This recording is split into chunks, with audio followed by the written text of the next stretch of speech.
Here we go. Oh. Oh. This is a great start.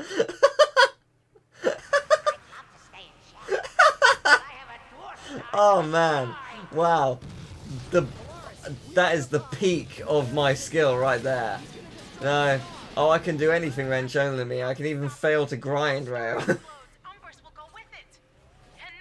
Oh man, that was great. I genuinely didn't mean to do that. I just didn't jump. I don't know why. I just didn't jump. Oh, that's great. That's really funny. I don't know what I missed. What did I do wrong there? Why is this giving me a hard time? I don't know. I didn't die at all in the 100% run. Why is this giving me a hard time now? We may never know. You can tell I'm in a good position to be able to do this, can't you? I'm genuinely very scared about this boss, though. With good reason. One, it's difficult at the best of times. Oh, there's a rail here. One, it's difficult at the best of times. Two, wrench only, man. Oh, on challenge mode as well, no less. Oh, I can win. It's just going to be brutally hard. Someone in the comments said, oh man, just go invincible. I'm like, yeah, I see your point, but no, I'm not actually. Wow, these do 40 damage.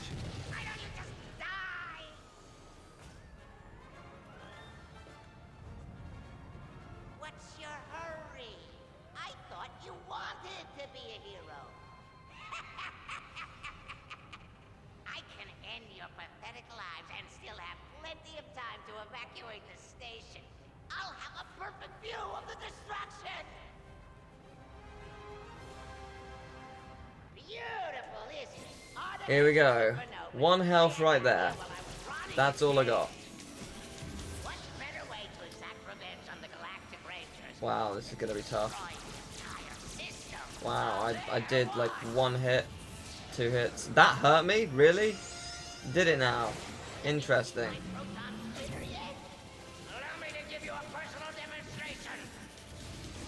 Wow, that's got a lot of range. Jesus Christ. That is worrying. So there's 1 piece of health per platform and that is it. It might recharge if I'm lucky.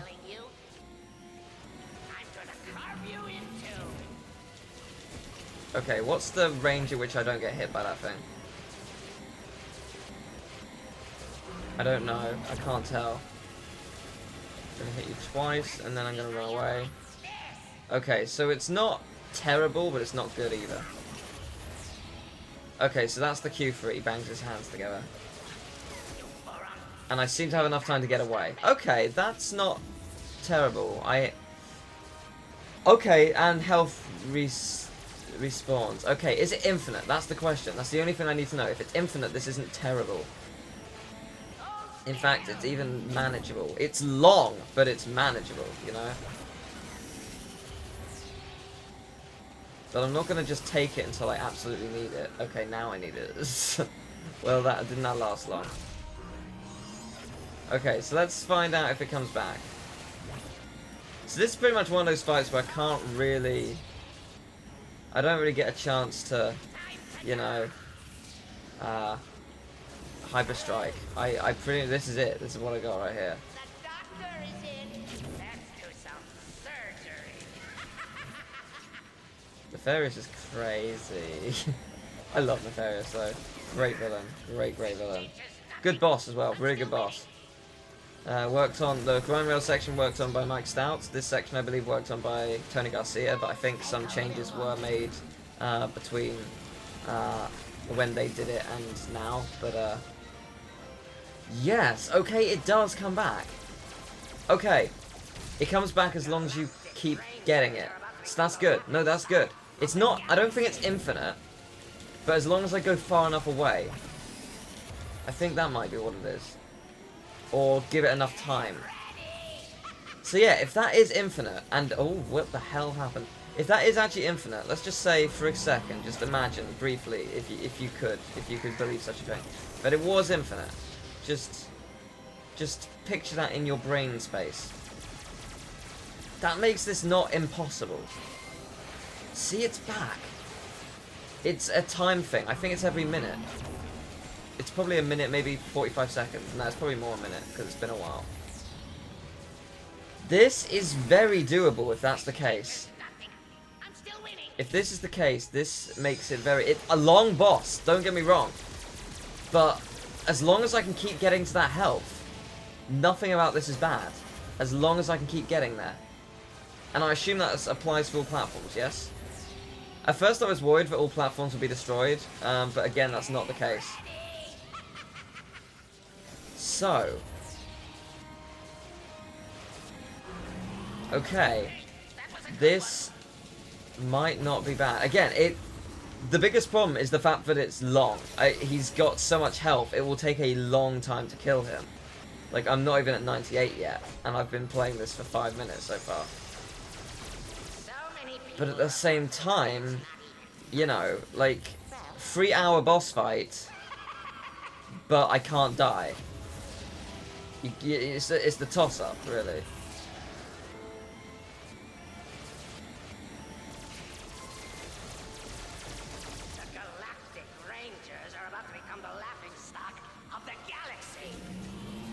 This is going to be a very, very long video. This is a very, very long video. How high up do I have to go? Very. Okay. I just thought I'd check, just because you never know. I just want to know how high I have to go to escape it. Same range. It's not just, like, towards me. It's also vertically an issue. Wow, I was completely stuck there. So, you may think, oh, this is taking a long time. It's going to take longer than you think, because he actually gains health. After a certain point, he will absorb the power of the sun and get health back. Because, you know, this wasn't hard enough already.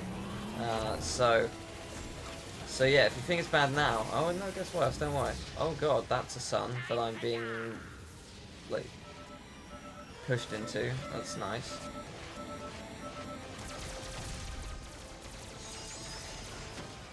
Right. Okay. So yeah, I mean, so far this isn't too bad. I can't remember how bad it does get. I assume it's going to get worse. With any luck, that move will stop eventually. That actually might be the case. He might stop doing that move. Probably won't. He might. You never know. Is it back? It is not. Sweet.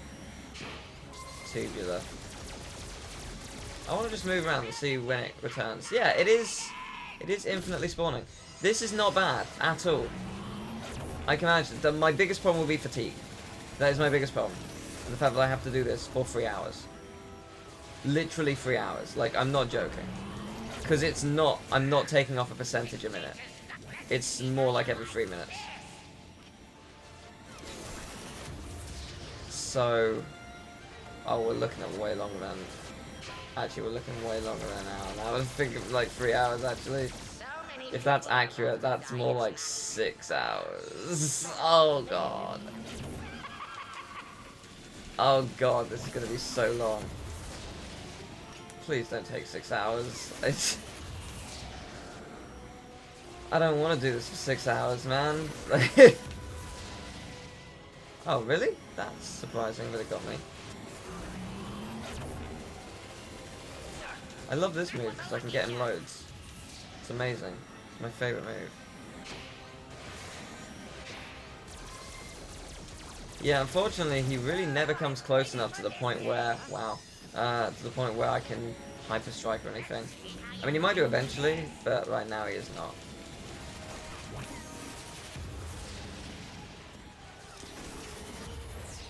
Yeah, I have to really preemptively move away from that. I just have to predict, just move under the assumption that it's coming and just attack. Yeah, there is no quick way to do this, is there? There is absolutely no quick way to do this. I kind of have to... I mean, it's not... Okay, if I can gate him into doing this move over and over, and far enough away, yeah. I kind of can. I can kind of trick him into doing that over and over and over again. By just being further away.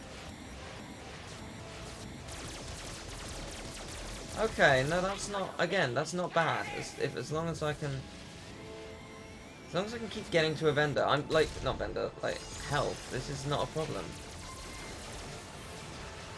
It's totally manageable. And as long as I stay far away, he's going to go into that move, and then I get 3+ hits on him. So there we go. So I just stand back. Stand back, goes into that move. Hit him a few times. Rinse, repeat. Okay, now that's a strategy. We've got a strategy now. It's not good ones. That's all I got, really. Yeah, I didn't say it was a good one. Do not mix my words. That's bad. That does a lot of damage.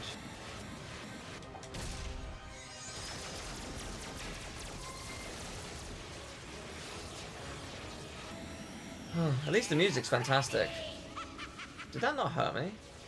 I don't think it did, actually. I don't know. I don't know what happened there. I don't know how I managed that. But hey, I'm not complaining.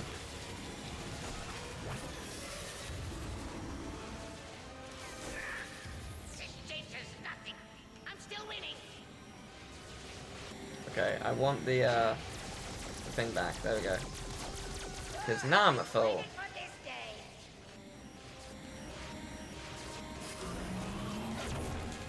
This fight, really cool, and also really dumb when you think about it. Oh, can I get you to do it twice in a row? Interesting. I'm trying to work out specifically where I need to be to get him to do that move. Or what position's better for him? How far away, like, is it? It's not too close that he wants to do the shockwave move. It's not far away, but he wants to shoot me at range. Like, from a long range. Like, that's too far away because he wants to shoot me with that. But this isn't. Like, I don't know, I've got to find the balance. I've got to continuously find the balance. Oh, Nefarious, how I love you. Yeah, as I say, not a quick fight. I think Nefarious takes something like 2,000 hits, maybe more. Actually, way more than that because of the regenerating health. And I can't remember how much he regenerates in terms of health. I know I might be wrong in this, but I don't think I am, and it scares me. I think it's 30%. I think he respawns 30%. I don't want him to respawn 30%. Insane.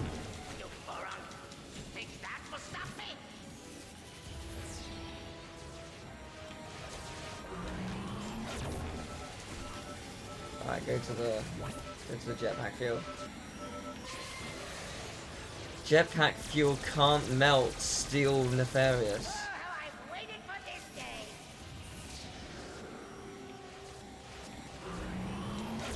I'm assuming that laser attacking the sun can't, like, explode, right? I'm under that assumption. That was a good one. So, I'm acting under that assumption on a constant basis. I'm gonna really enjoy killing you.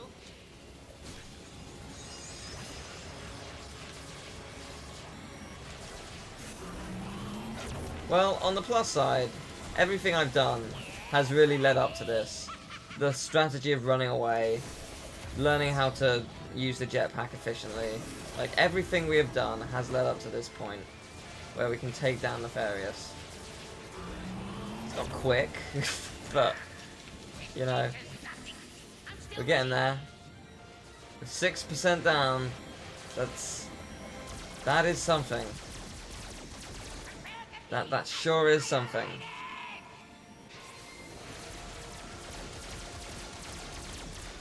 Yeah, I can see me getting tired very quickly here. For anyone who watches this entire thing, like, fair play to you. Like, really though, fair play.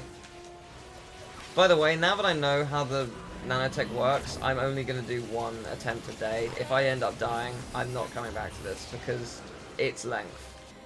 Its length is insane. It is simply too long for me to warrant trying it a second time. Is warrant the right word? Maybe not, I don't know. Would it be hilarious if I didn't die on Nefarious, but I died on the section beforehand? The grind rail section. Tony didn't kill me, but Mike did. Twice. Good job, Mike. Well done.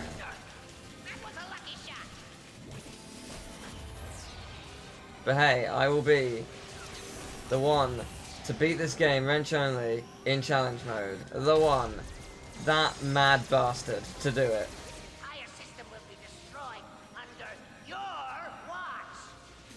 I'm totally sending this to Insomniac. Like, hey, this is a 6-hour challenge I set myself. Look forward to it.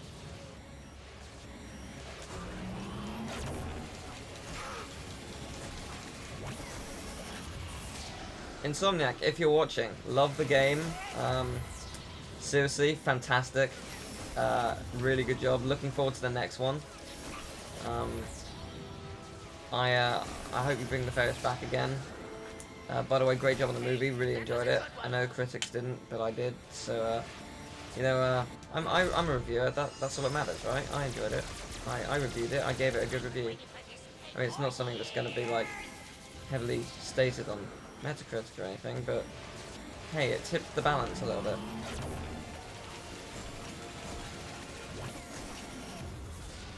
Not going to be quoted for years to come as that guy who said he likes this film, but I at least enjoyed it, and that in itself is something.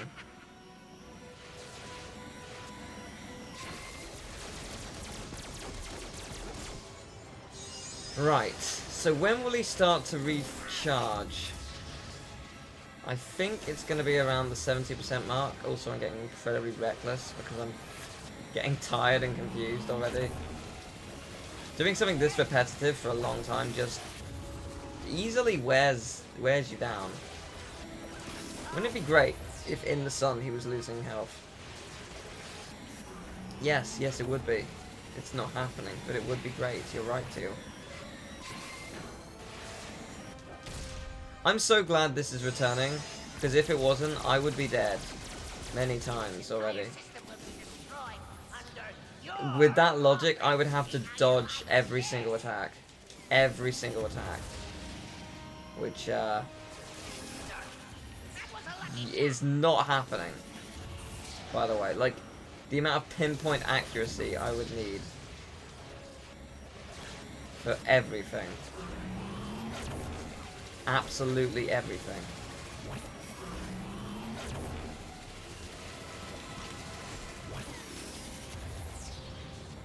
Gonna get some more health, I think. I mean, it's not impossible. You can dodge it, but I mean, near as, you know? May as well be.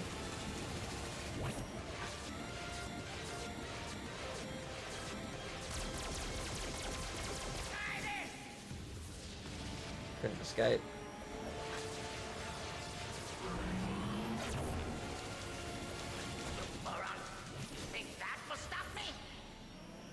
No, I don't think it'll stop you, but I hope it will do some damage.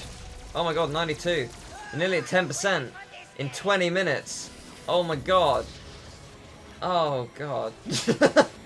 That is a minimum of 3 hours right there. Minimum. Absolute minimum. The boss isn't difficult, it's just time consuming. And it will slowly wear me down. The more I go, the more I try this boss, the more tired and like just ruined I will feel. I think ruined is the right word. I will just feel ruined. The brain will shut down.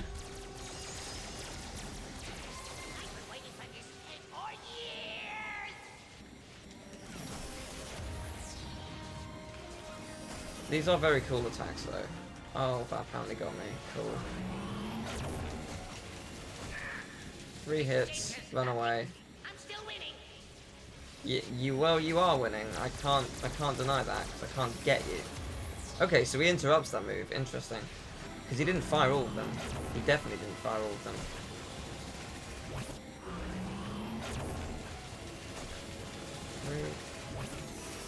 I was sort of hoping I could get him locked into that way, just fires, and I just... Okay, 91. See, when I get him into this, it's not as bad. I'm gonna really enjoy killing you. When I finished killing you, I think I'll rewind time. So I can do it again. And again! And again! I love that. That was just the best line. I love villains who have really cocky dialogue that's actually well written. And that is well written.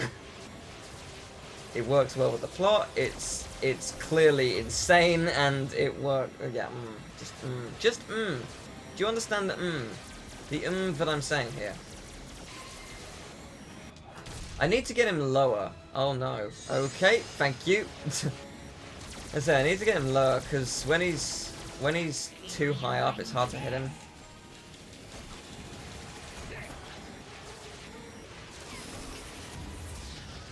I wonder if the sun will kill me in one go. I don't want to find out, but I'm intrigued.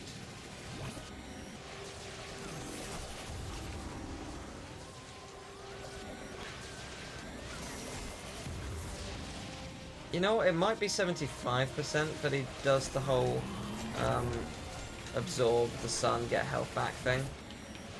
Because surely he'd want to... Jeez, I can't get you from there. Surely he'd want to... There's 4 platforms. Surely if he's going to destroy platforms, it's going to be at a certain point like that. I don't really think I needed the health, to be honest, but... that's the one glitch I really hate, when the jetpack doesn't want to refuel properly. So close to 90. I'm very excited. It'll be a very celebratory moment. You know, it's the little milestones that count. You know, 25 minutes in, and I'm 10% down. 10% out of like 150% technically. But hey, whatever. Again, it's the little things, you know. We take our there it is. Hallelujah. It's nice. It's really nice, actually. It's the little things. Like, we take it for granted sometimes, but we shouldn't take it for granted because it is beautiful. You, as a person, you are beautiful, and don't ever forget that. Nefarious, however, you so ugly. No, that's me. No, I love Nefarious. Nefarious is probably one of my favorite villains of all time.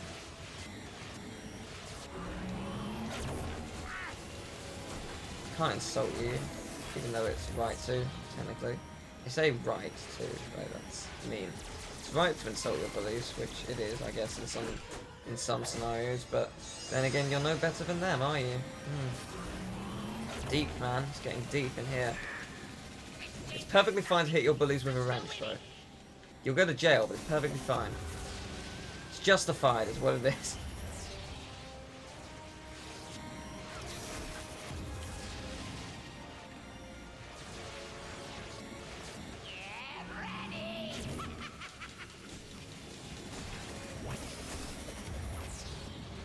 So this is insane. Oh man.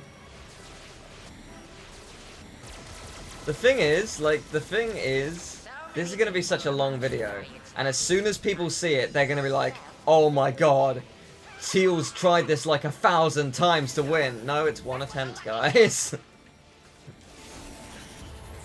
It's not a huge multiple attempt thing. This is one attempt, and you get to see it in its entirety. I think the day this goes up, it's going to be the only video that I upload. And, you know, rightfully so. It's going to be 7 hours long, so... I know I keep changing the length, but I keep thinking, oh, maybe it's actually going to be that long.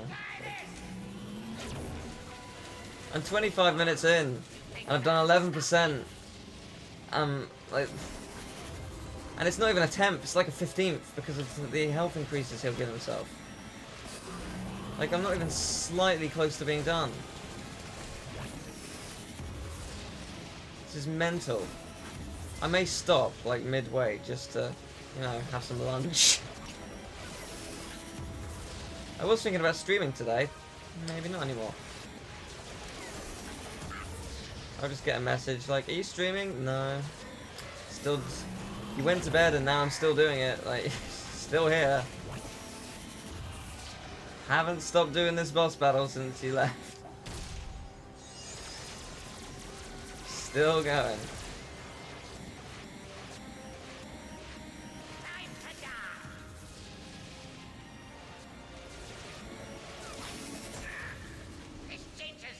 I really would like to get that health back. I mean, technically speaking, I can get health from any of the 4 platforms. If I wanted to be pedantic about it, I could. I could very easily go to another platform and get my health. But I don't want to change the cycle because I don't want to break anything.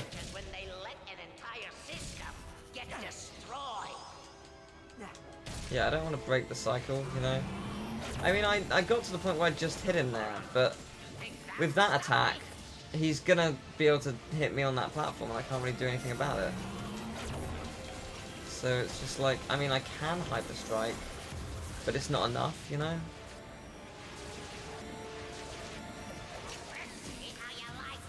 There is a point where I will be able to Hyper Strike while he's regaining health.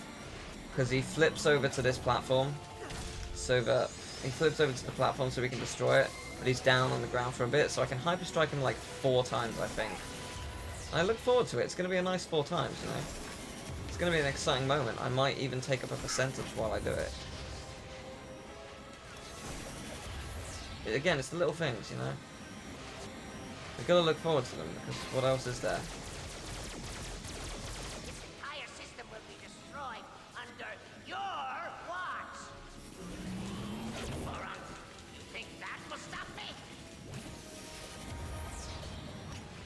I obviously do, or I wouldn't be doing it.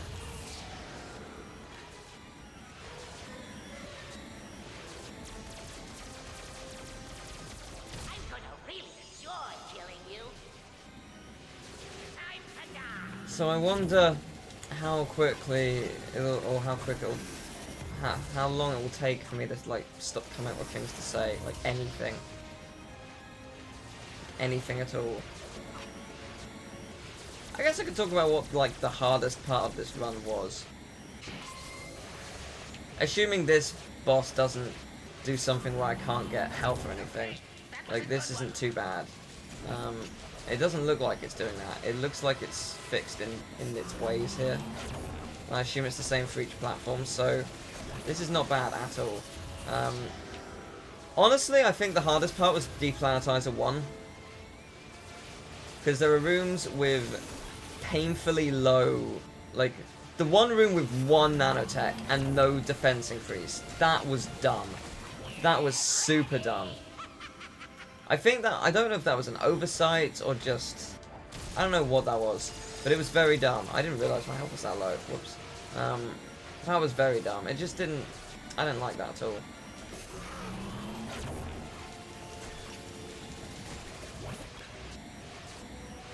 And that took me ages. That took me like 50 minutes to do that room.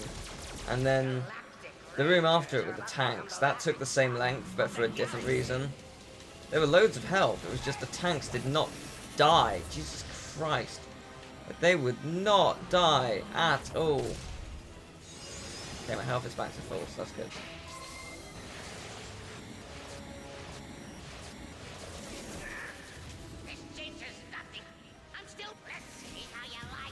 The thing with this game, like, I know it took a long time to make, but would it technically be easier to make the next one just because the engine's been formed? Like, Ratchet's gameplay is there. Like, I know you still have to do stuff like code all the new weapons and new enemies and new bosses and rebuild all the levels and blah, blah, blah.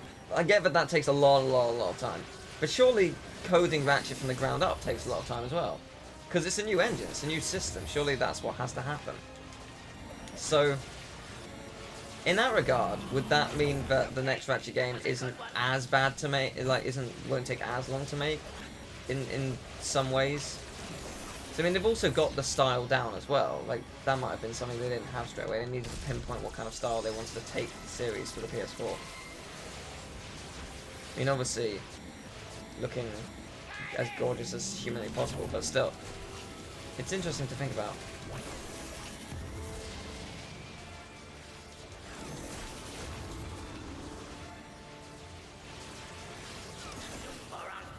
Think that will stop me?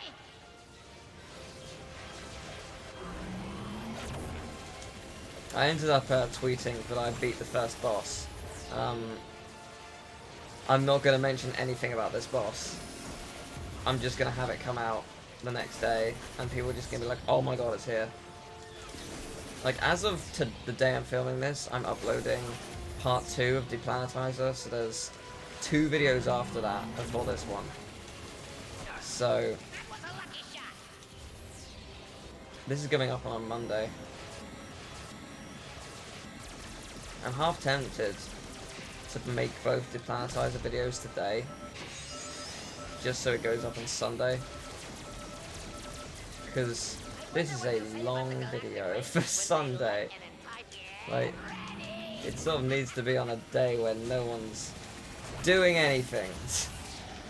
The day of rest. No work, no school, just watching someone do this boss for hours on end, questioning all his life choices.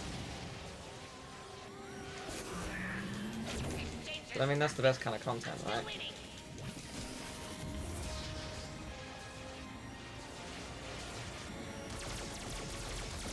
Have I really been going for 30 minutes? Ah.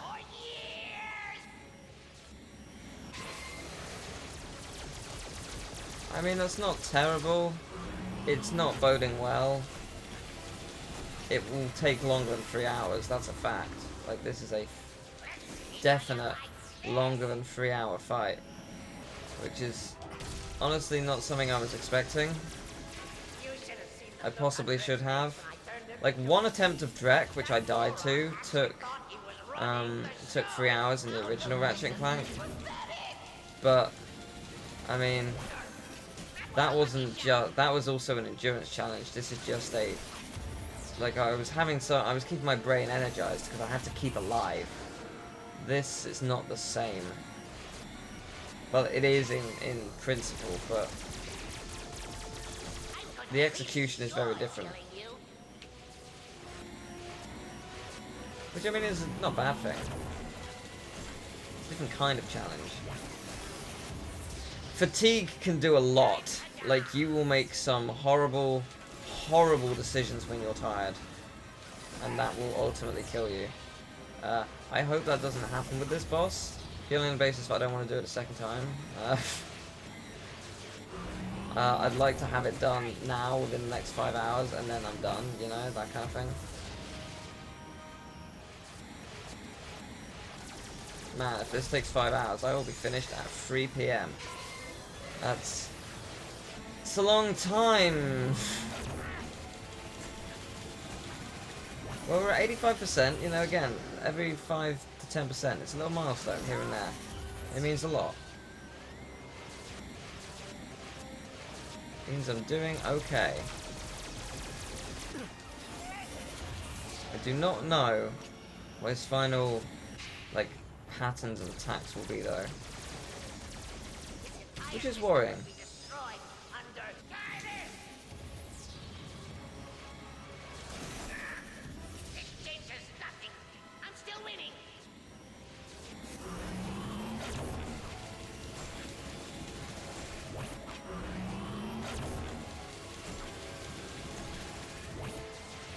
That went alright. Oh man. There it is. I do like this boss though. As a boss, it's really cool. And by the way, the RYNO is incredibly broken against this boss. If you have the RYNO, it's... No! No! No! I can't allow that. I can't allow that. No. No.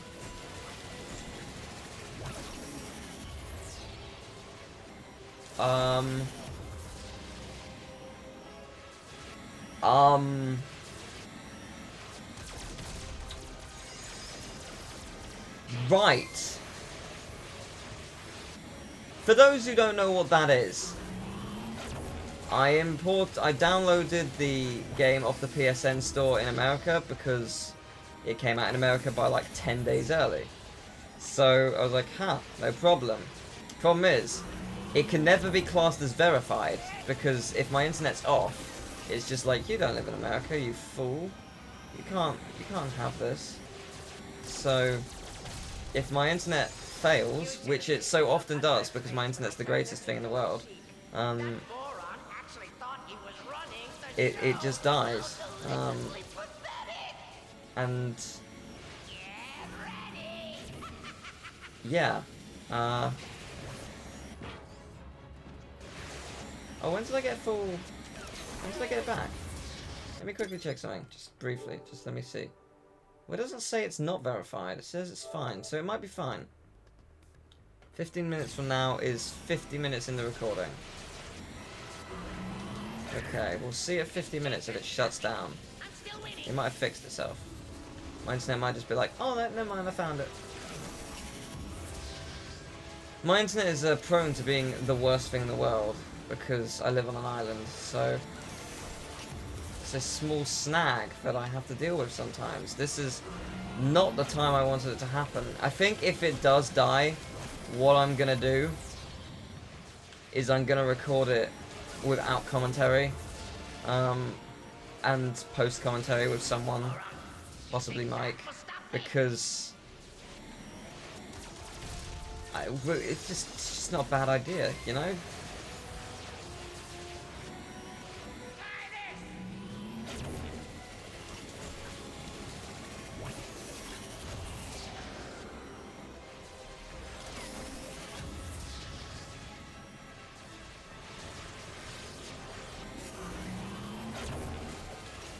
We'll see. We'll see in 15 minutes time, I guess. I might do that anyway, to be honest.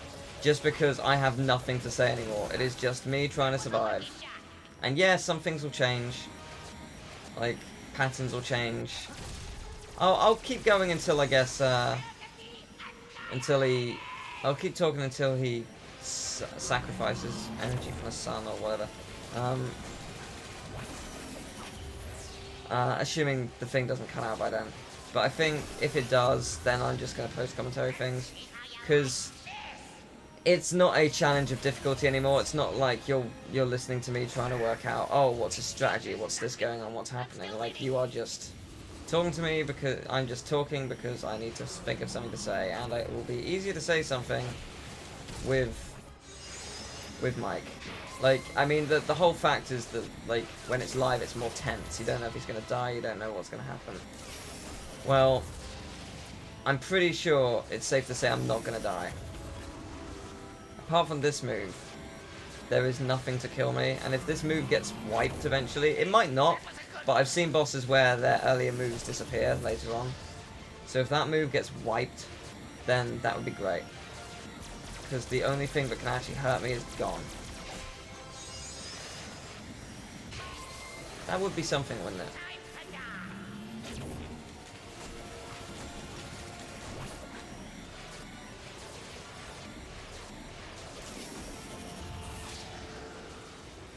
We're nearly at 80 though, so that's nice.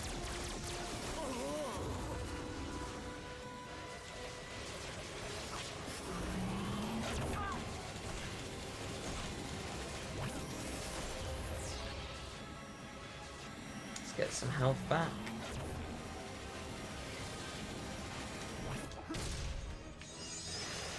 That's the thing, as long as I never at any point go below As long as I never go below like 100, like truly, on a constant basis, I'm fine, really.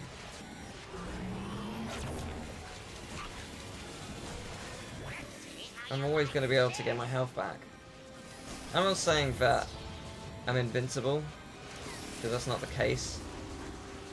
I'm just saying, as long as there's always health, it's not hard.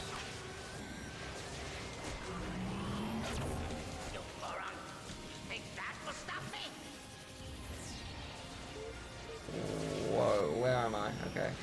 It's really confused. He went super high up.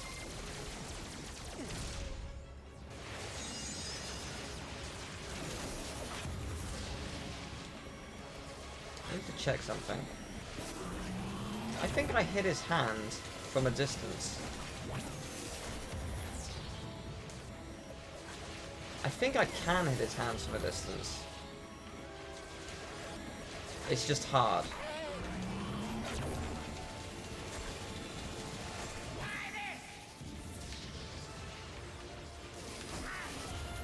I really want to get to the point where we sacrifice the sun, though. It's a very exciting moment for me. But yeah, I think once I get to that point, it's going to be one of those where I just stop talking and bring on post-commentary, because I've got nothing more to say. The only thing I can bring is, oh, I wonder what movie's going to do that I've not seen yet. And that's it. And I don't even know when he starts bringing on new moves.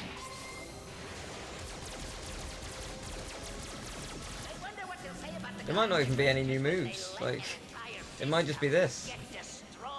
I know there's some warbots up here. I remember that.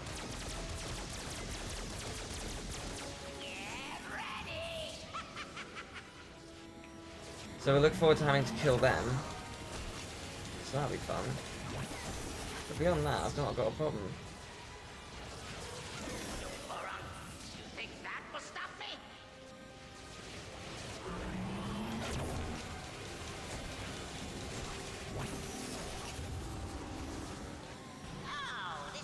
Okay, it's happening.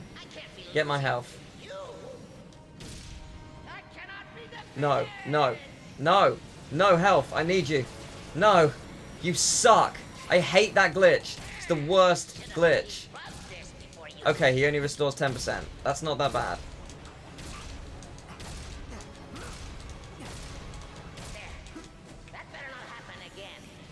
Okay, there we go. There they are, warbots. Hello, warbots. Question is, do they keep respawning? Actually, that's a very good question. Do they keep respawning? If they do, then that's really bad.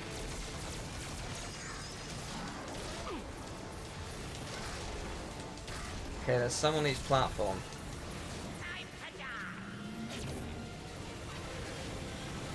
This is super bad, actually.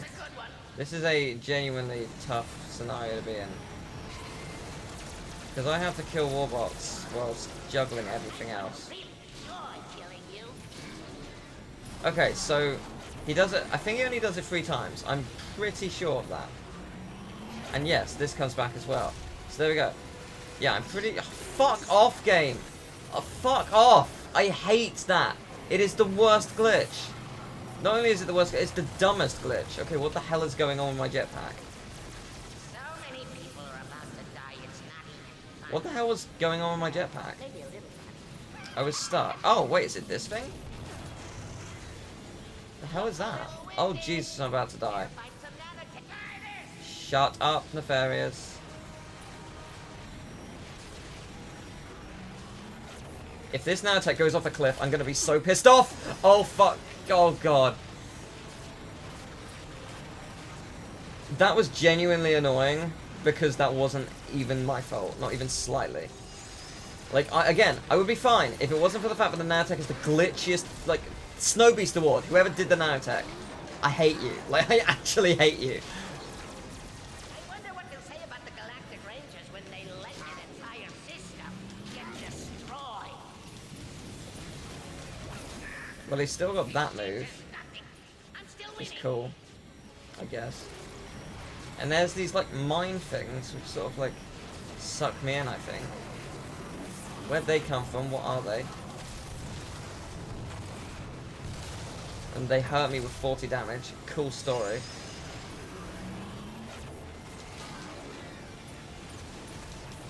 Yeah, if the warbots don't respawn, then that's not a problem. And my only problem right now are warbots, I think.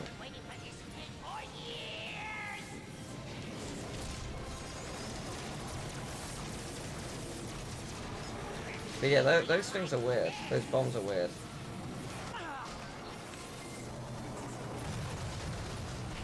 Oh, Jesus Christ. If there's 5 of them on a platform, they can kill me in one go. Because they can pile up on you without any remorse. No way of stopping it. Like, literally no way of stopping it. That's worrying. That's very worrying, actually.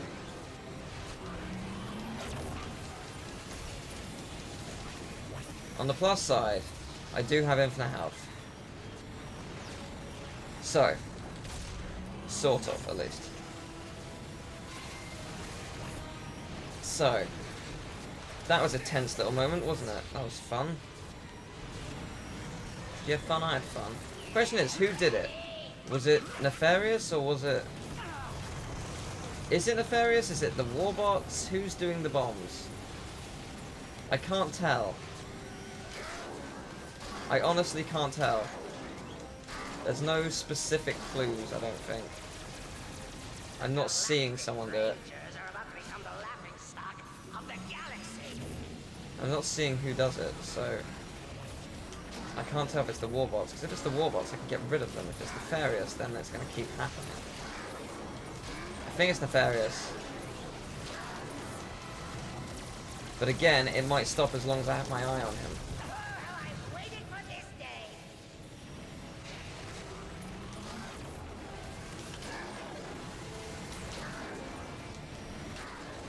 Yeah, as long as I keep distracting him, he's not going to be able to keep doing it, because I'm going to be able to stop him.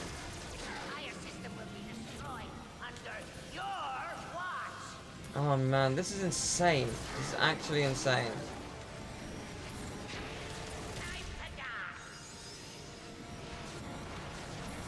Okay, yeah, where'd they come from? And I can't even escape them. Like, I literally can't escape. They just suck you in, and I'm doomed to endure it. I'm just waiting for Nefarious to be like, Baka!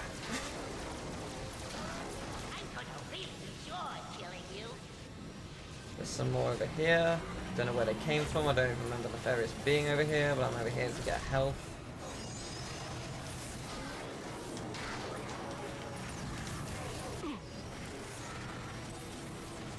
Did I mention how insane this is? Like, this was manageable, it was just difficult, now it's just insane. As long as the warbots don't respawn though, it's fine. It's not actually a problem, as long as they don't respawn. It really is just the they have to not respawn kind of thing though. Vovo. Yes, Vovo. You heard me correctly.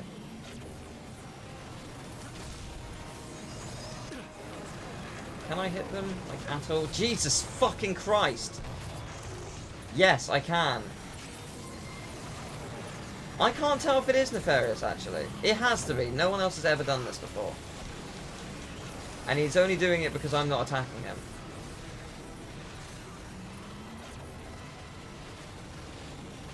Actually, that is true. He is only doing it because I'm not attacking him. As long as I attack him, it's fine. I want to get rid of the warbots though, because they are basically flying tanks that can destroy me very easily. And I don't want them to, so I'm getting rid of them.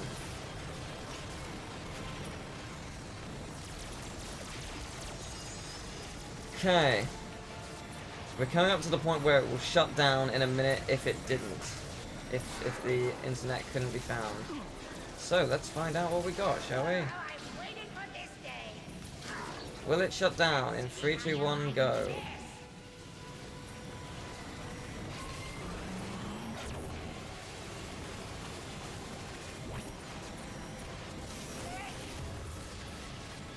God damn.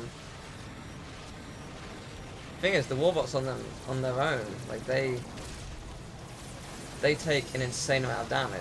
Like, they take like 30 hits to kill. That's on their own. Per one. I don't have time for that. Ain't nobody got time for that. No, but really though, nobody has time for that. I don't have time for that. I've suddenly stopped caring, and at the same time I haven't. The Galactic Rangers are about to become the laughing. Get ready! Okay. I just need to know if the warbots regenerate. Because if they don't, that's cool. I'm set. Like, they'll probably regenerate each time he goes into the sun, but, like, if they keep coming back forever, then yeah, it's a big problem. It's a huge problem. Although, actually, maybe not. I wonder what they'll say about the Galactic Rangers I have my when they reasoning, let actually. the entire system get destroyed. No, maybe it is. But I was going to say, if I can, like, relegate them to one area,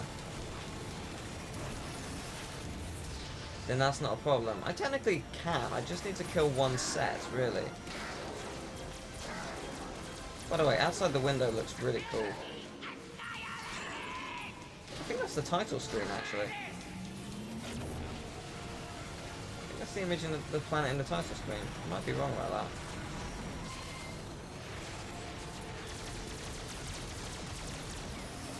Oh my god, I've done some damage to Nefarious. It's a miracle. Something happened.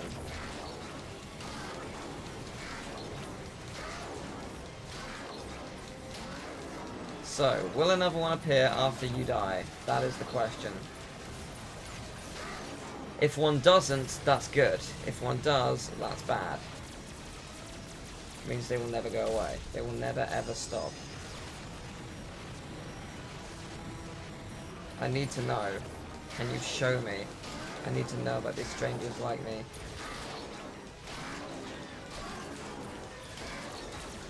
Yeah, they're not about to kill us as long as I can keep doing this. More or less uninterrupted.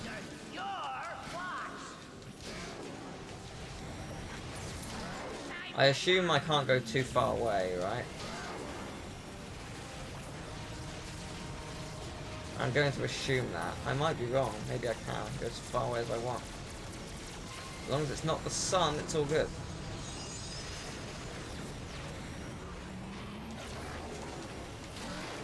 I just want to kill a set. Yeah, no, this isn't actually that bad. As long as I can keep doing this, I can keep juggling them. They can't really fight back. So many people are about to die, it's not Nefarious can fight back. The robots can't. Okay, one died. Has another replaced it? No. No, it has not. Not that I can tell. Good. Okay. Time to kill these three. They seem to be stuck in their own zones, so the others aren't going to come towards me. In other words, I kill these guys, no more appears. It may turn out to be the fact that I kill three and all three return. In which case, I'll just kill two of them. And then, I guess, leave the other to near death. I don't know.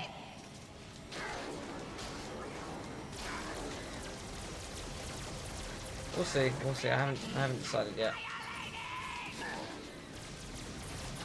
Oh, I've got low health. It's lower than I thought it was. I'm doing that now because I do not want it to bounce off. Because seriously, worst glitch. It's so dumb. So painfully dumb.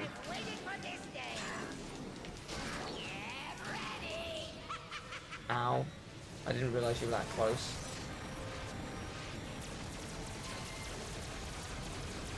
Just waiting for the health to appear. Okay, well the thing didn't turn off, so that's nice. I apologise for this brief detour away from fighting Nefarious himself, but I feel like it was a necessary evil. I need to take out these enemies because they are just going to hurt me a lot otherwise. Like, they are going to destroy me, because they can do like 20 damage as well, maybe more actually. Oh no wait, it's 16 because it's easy mode. Easy on challenge mode, but easy nevertheless. So yeah, they do a little bit less.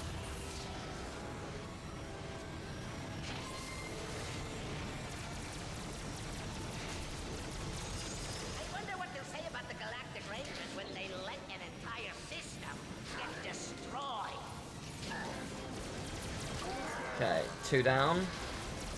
Will they all return once you die? That's the next question, I guess. I need nanotech. Rise. Come on, nanotech, appear. I need you. There it is.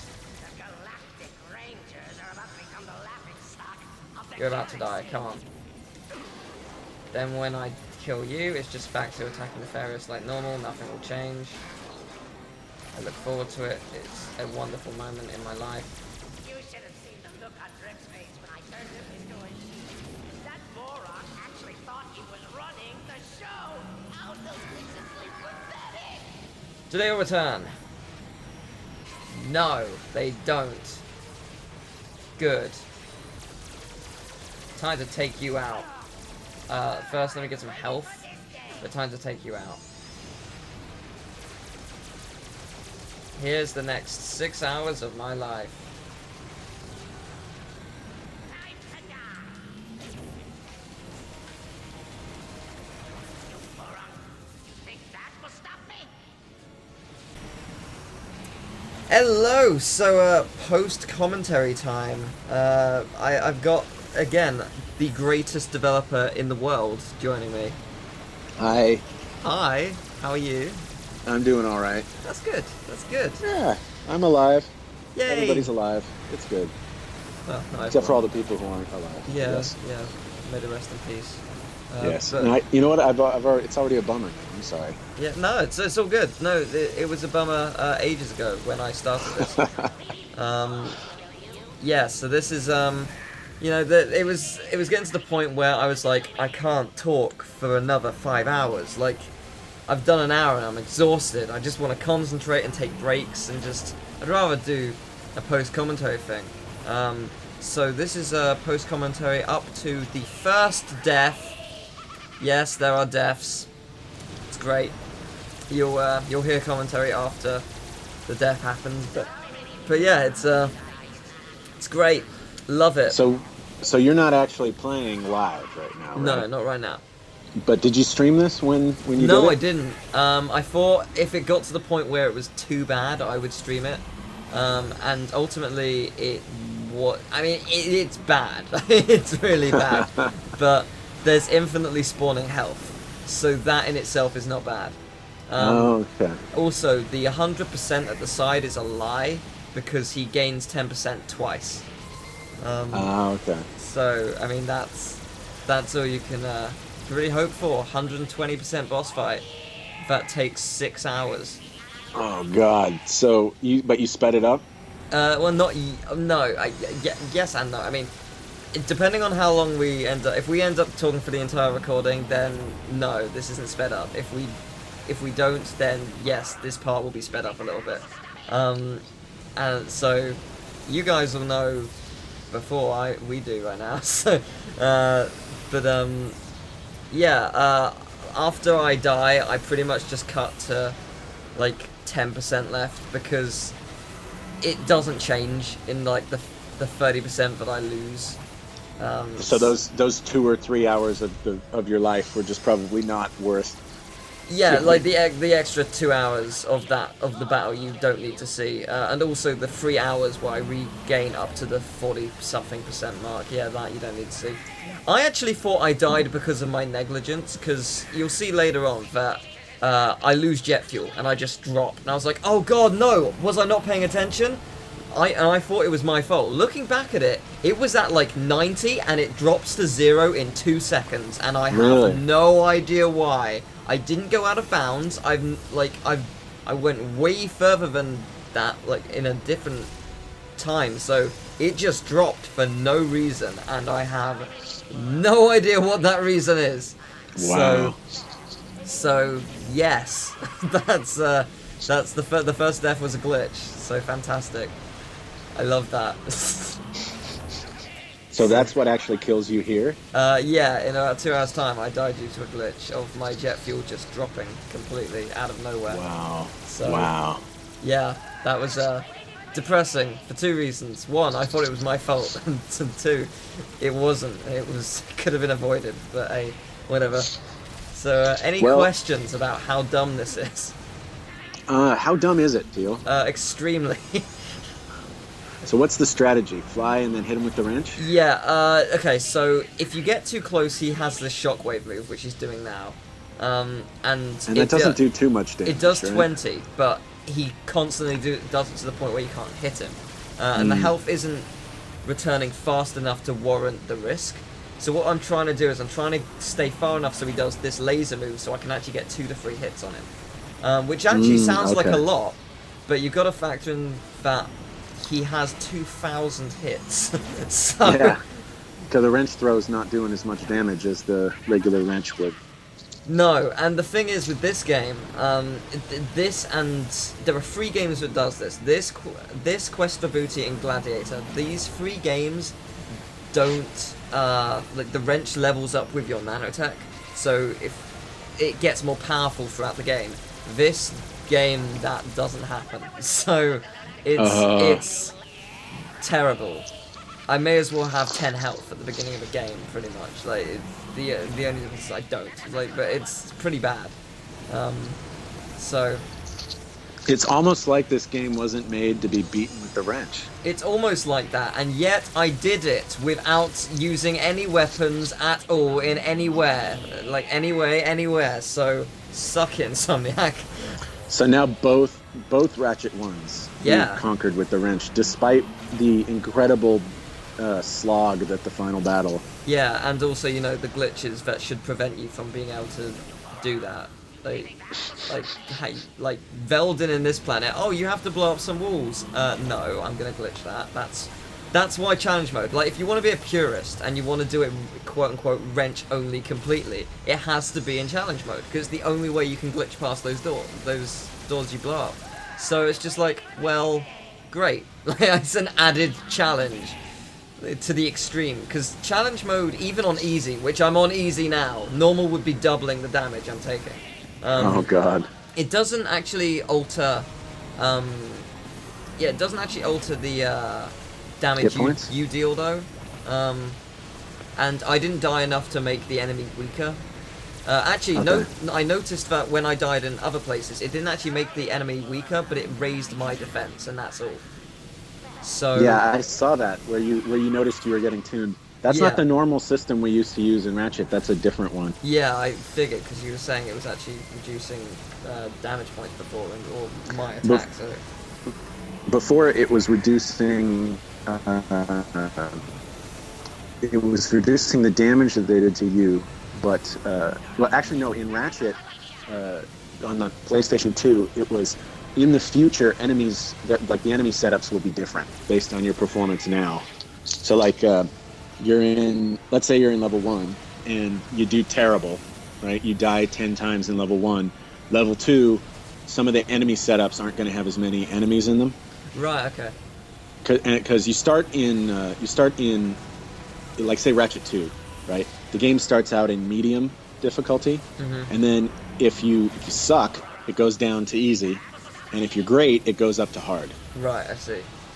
That's fair. So, yeah, that makes sense. So you probably just play it in hard all the time, because it doesn't kill you anymore. challenge mode, even challenge mode easy is harder than normal hard. So, and then it's great. In tools, the way they did it was it would be enemy damage, and so basically the other way to look at it would be it gives you reduced damage, right? And but the way it actually did it was, so let's say you're in level 1, right? You suck again. Yeah. When level 2 boots up and it decides how much damage the enemies are going to do, it takes how you did in the first level into account and then sets the damage that way forever. I see. So how hard level 2 is depends on how well you did in level 1, right? Right. To a certain extent. they're like there's caps on how much it'll go up and down and that sort of thing, and you can't. It's not every death that causes it. It's only under certain circumstances, so it's hard to exploit. But it's usually about getting damage reduction or just reducing the damage the enemies are doing. I see. Fair enough. Yeah, so it makes it really difficult to tell because it's not actually. It's not saying like, oh, you're doing terrible, let me make this part easier, because it's only saying I'm going to make the future easier. Yeah. Or harder actually, because if you're really good at it, you can there's something like 13 difficulty levels. Wow. And that's cool. And in games where we had selectable difficulty, that would like you say you picked easy, right? The difficulty levels could only go as high as 5 and as low as 0, right? And then, if you're in medium, it can only go as low as 4 and as high as, 10, right? And then hard goes between 10 and 13 or something like that. Right. So you don't have access to, like, based on what you chose, it wouldn't go down or up too far. And then there's only so much it'll adjust itself at one time. So it's a bit more subtle, the system. Whereas in this one, it looked like if you died a certain number of times, you just sort of took half damage. Just 3 times. 3 times, okay. That was it. It started off by taking off 25%, or increasing your defense by 25%, and then like 2 deaths after is by another 25. So it was. Oh wow. It was pretty good. It ended up basically making your defense 1.5, which is pretty good. Yeah. So, you know how Tachyon in Tools of Destruction was the Snow Beast Award? Yes. And you know how I was thinking that was going to be like the biggest challenge, wrench only? Tachyon? Yeah, because, I mean, in game you need to use like every smidgen of ammo to kill him, and even that's not enough. So I was thinking, wrench only is going to be one of the worst things in the world. Well, there is the guy who worked out how to get past the door into Mosul. He tried Tachyon. And not only did he try Tachyon, he discovered that the wrench is not only ridiculously overpowered, but when you go close to Tachyon, Tachyon can't actually hit you. So he dies in a minute and a half. So it's easier to kill Tachyon. It's the easiest boss wrench only. So Nefarious now is the hardest boss wrench only. Yes. Yeah, I guess so. I mean, technically speaking, Drek is... Because you had to do more, yeah. Drek, you have to work for it, but this one is the bigger endurance test, just because you have to at least stay competent for 6 hours, but Drek is 2 hours of non-stop relentlessness. I can't really... They're both very difficult for different reasons. It's hard to compare them, really. They're both marathons, for sure. Yeah, that they are. And then the Drek one requires your attention and skill for longer, I think, because the strategy's a little more complicated. Yeah, that's true. Also, you know how in Joba there was the arena that had the with the centipede, kill it in 3 minutes. Yeah, the megapede. Yeah, right. the megapede. Well, in challenge mode, there's one where it's kill the megapede without taking a hit. And I was like, that is impossible. I mean, technically speaking, if you're on an emulator with save states, no, it's not, but come on. The guy who did Tachyon, he did it. First person mode breaks the game. You can, like, fly up and dodge everything. Yeah, and you can throw the wrench more accurately, Yeah, so... First person mode is actually... It took him 16 minutes in one attempt, and I think he did it for like 3 to 4 hours, just so we could work out strategies, but yeah, he did it. So I'm probably going to do a bonus video to try and get it done. Alright. Because looking at it, I mean, it looks difficult, but it doesn't look nearly as bad as I thought it was going to be when he sent me an email being like, oh, I did the thing. Like, oh god. What's your next wrench-only conquest? It will be Ratchet 3. I don't know when I'll be doing it, but it will be free. And that's good. That is my favourite game of the Ratchet series. I think it was the best one, certainly on the PS2. Oh, it's just my favourite overall. Everyone loves Crack in Time, and I know you don't. But my favorite was Ratchet 3. Yeah, mine is Ratchet 3. I love Crack in Time for what it does, and I think it's a lot of fun. But I just... Something about 3...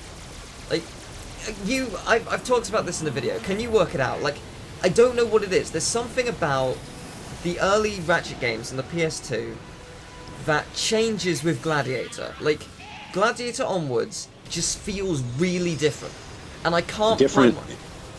Different in terms of like how it feels to control, or I don't know. It just something about it. It feels like a very different series. It's not necessarily the fact that the tone is darker or a full-fledged story for like overarching 3 games. It just, and the controls aren't different per se. Like they feel relatively similar. But there's something about the original trilogy that just feels so different and so much more enjoyable in a way I just can't really work out. And it's not a nostalgia thing, because no offense to 2, I love 2, but I never had a nostalgia for it. 1 and 3 I will admit I had a nostalgia, but 2 I never held that massive connection until I guess recently. So I don't know what it is. I can't work it out. Someone said it might be the fact that like planets have NPCs in the original trilogy more so than they do now. Like they have their own worlds with their own aliens who you talk to on a consistent basis, instead of like, oh, here's loads of blarg and here's like. But I mean, I don't know. I don't know what it is.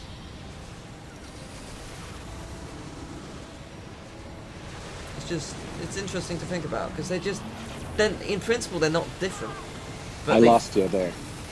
So it cut out for a while. You said lots of blarg.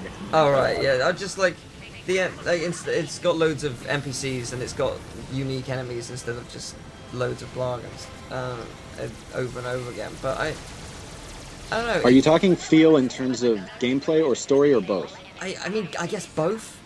Both? Okay. Well, there's a lot of stuff that was different starting in Deadlock. Like, the design team was relatively unchanged for those first 3. And then, so Ratchet 1 and Ratchet 2, we kept adding designers. Ratchet 3, we were down 1 designer because she went to work on Resistance. Right. And then Deadlocked, let's see, I wasn't there for most of that one because I went on to Resistance. The other lead guy wasn't there because he left and is like in charge of World of Warcraft now. Oh, okay, that's cool. Yeah, and then so it was 2 or 3 new Ratchet developers or designers, I mean, working on that, and then a lot of the rest of the team was different. So starting with Deadlocked, you had sort of a really different group of people working on it than who worked on the first 3, and then Tools, they so Deadlock they wanted to make it feel as different as possible from so that explains that one. And then the controls in the like Ratchet was completely rewritten from the ground up for Deadlocked. Oh really? And then and then again for Tools of Destruction. Right. Maybe and he was maybe written, that's it. And then again later on for the North Carolina ones, and then again after that for Nexus in this one. And the goal with Nexus in this one was to make it feel like the PlayStation 4 Ratchets. Yeah. This isn't the same engine as Nexus, right? It is. Oh, it is, really? Yeah, it's the same. They added a whole bunch to it, but it's the same engine. Yeah. Oh wow, okay. Impressive. Then they basically after they did a couple games where it wasn't the same sort of Ratchet gunplay, so they needed different controls. They didn't have the code in the engine anymore for the old controls, so they had to go back to the old games and play it and look at the Tools of Destruction code and all that stuff. And, okay. Apparently they resurrected my friend Sean, who did all the balancing for Tools of Destruction. They pulled out the spreadsheet he used for it and like tried to reverse engineer it. It sounded like they did a whole bunch of forensic work just to get it to feel more like the older Ratchets. Right. So with stuff like this, how long does it take to actually code Ratchet's movements? Not counting the gunplay, just like the fundamental movements of how he moves, how he jumps, how he flips, how he throws the wrench. Like, how long would that take to actually code and animate and stuff?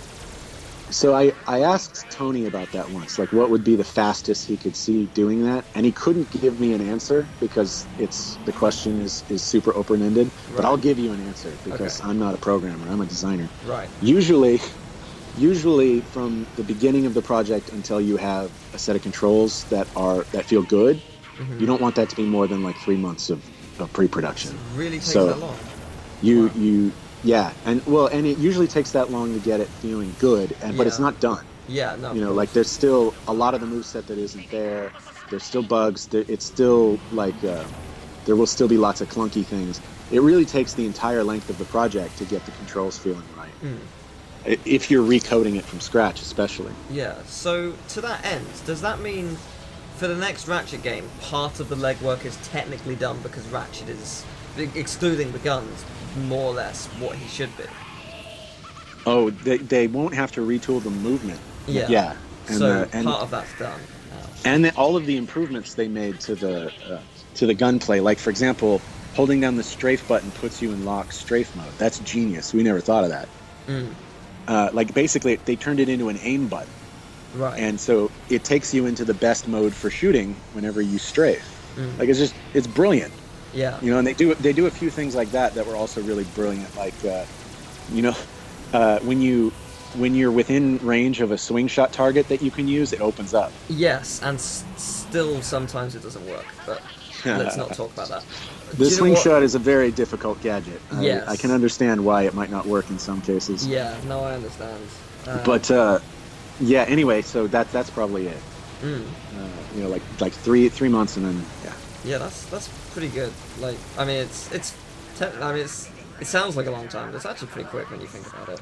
Like, Yeah, 3 months is quick, mainly because, you know, there's usually one person coding it, but then there's, you know, 20 or 30 other people also working on it, like animating and modeling and effects. And there's someone on the engine side who's making the, you know, like, so, you know how Ratchet can face one way and run in another direction, and his lower half turns? That's not easy, or it didn't used to be. Like, getting that working and looking right is a feature your engine has to have. So, you know, when you're first making this, it doesn't have that, so it feels weird. Yeah. You know? But then that technology comes in, and then, oh, okay, all of a sudden the game feels a lot better, right? Or you'll be fighting, and you'll be like, this isn't fun, and then the sound effects will come in, and you'll be like, oh, that's what it was, right? Or you'll be playing it, and you're like, I get bored after a few minutes, and you're like, oh, it's not spawning bolts, or nobody plays crate. Like, placing crates makes the game feel more fun, so you might blame the shooting mechanic for the fact that there's no crates, you know. So it's a very complicated question to answer. Yeah, that's true. Do you know what my favorite improvement is? The fact that you just need to tap R1 to use the heli or thruster pack. Genius. Oh, instead of holding it, yeah. Or just instead of pressing R1 and X as a you just tap it. Oh, right. Genius. Yeah. Why? Yeah. So It took me good. a while to get used to that. I didn't. Yeah, it took me a while as well because at first I was doing it. I was like, oh, why is he not heli packing? Like I'm pressing X and R1 at the same time, and then it like 5 minutes later I was like, oh, this is all I've wanted. Where have you been? It makes it a lot harder to do the high jump. Like, you have to stop for a second Yeah, that before is you do true. it. Yeah. But the high jump we never used that much because it's not really that much more interesting than double jumping. That's true. So it's not. I don't think it's a huge loss to lose the high jump. Whereas, like, being able to easily do the long jump, that's a pretty big gain. Because that's a complicated move for like a Ratchet's kind of I mean, it's geared at people who might not have that kind of dexterity. So that was kind of always a weird move where you have to press 3 buttons you have to press forward, the crouch button or whatever, and then jump. And we never make you do that anywhere else in Ratchet controls, you know? It's just, was very odd. Well, I have prepared a thing for you. And me as well, but for both of us. So back in ye olden days of school, when I used to not want to do work, and gaming websites weren't around, because the school blocked them, I found a website called funtrivia.com, which is basically a website where people make up and write quizzes on pretty much anything they want to write a quiz on. Users can submit it, and it gets verified, and it's a quiz on the site. I have selected 7 Ratchet and Clank quizzes for us to do, based on Ratchet 1, 2, 3, and the final one is, and I quote, 10 questions, very difficult, and it's based on Ratchet 1 and Ratchet PS4, which I'm Ooh. really intrigued about. Someone's worked fast, and I'm actually Yeah. super hyped for that. So, we're going to start off, so the first 2 will be average difficulty, then a tough one, then 2 average, then tough, then the very difficult. So we're going to start off with Okay. average, going commando. So we'll see how good we are. This is by Scorpion, spelt SCORE PYON. Nice. Good job, man. Let's Yeah. So That's elite. yes, they say average. I feel like it might be a little bit easier than average. What is the name of the person who hires Ratchet to retrieve the experiment? They are Abercrombie Fistwidget. Yes, there are multiple choice, but you got it right. The other options were Professor Al, Dr. Evil, and Clank. So, Fizzwidget, correct. Abercrombie Fizzwidget, yep. Oh wow, okay, this is okay. I'll give it credit. It's gotten a little bit harder now. A giant Okay. leap from 1 to 2. How many skill points can you obtain in total? Oh, I don't know. What are the options? 30, 20, 50, and 40. I think I know. 20. I think 20. Okay. I will accept your answer. I think it's 30. It is indeed Go with 30. 30 if you think. It is 30. Oh, darn. It's alright. Ooh. What must you do in order to obtain the skill point Be a Moonchild? I think you might be able to figure this out. Destroy Grelbin. man. Find Be a moonchild. Find 3 hidden moonstones. Mine all the moonstones. Use Clank to mine moonstones.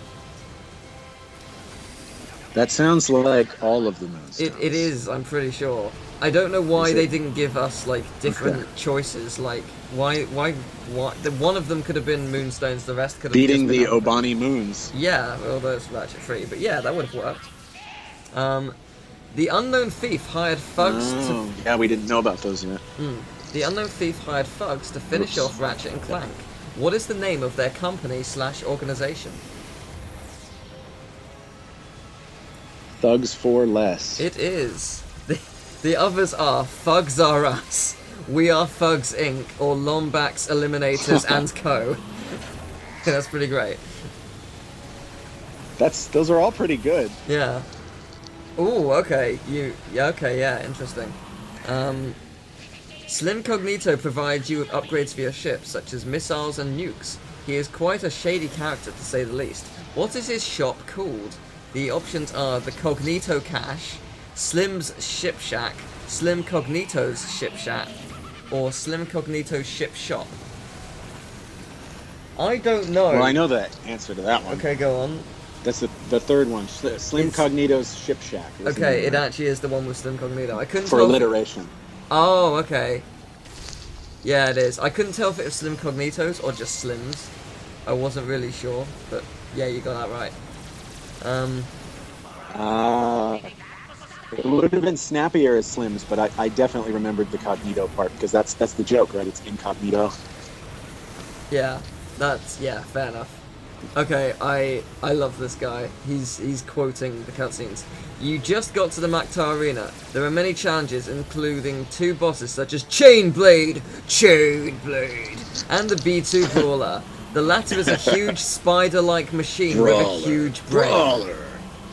But where is the B2 Brawler's home planet? I know what this is. Okay, is it Bogon Galaxy 8, Cerebella, Cranium, or Cerebellala?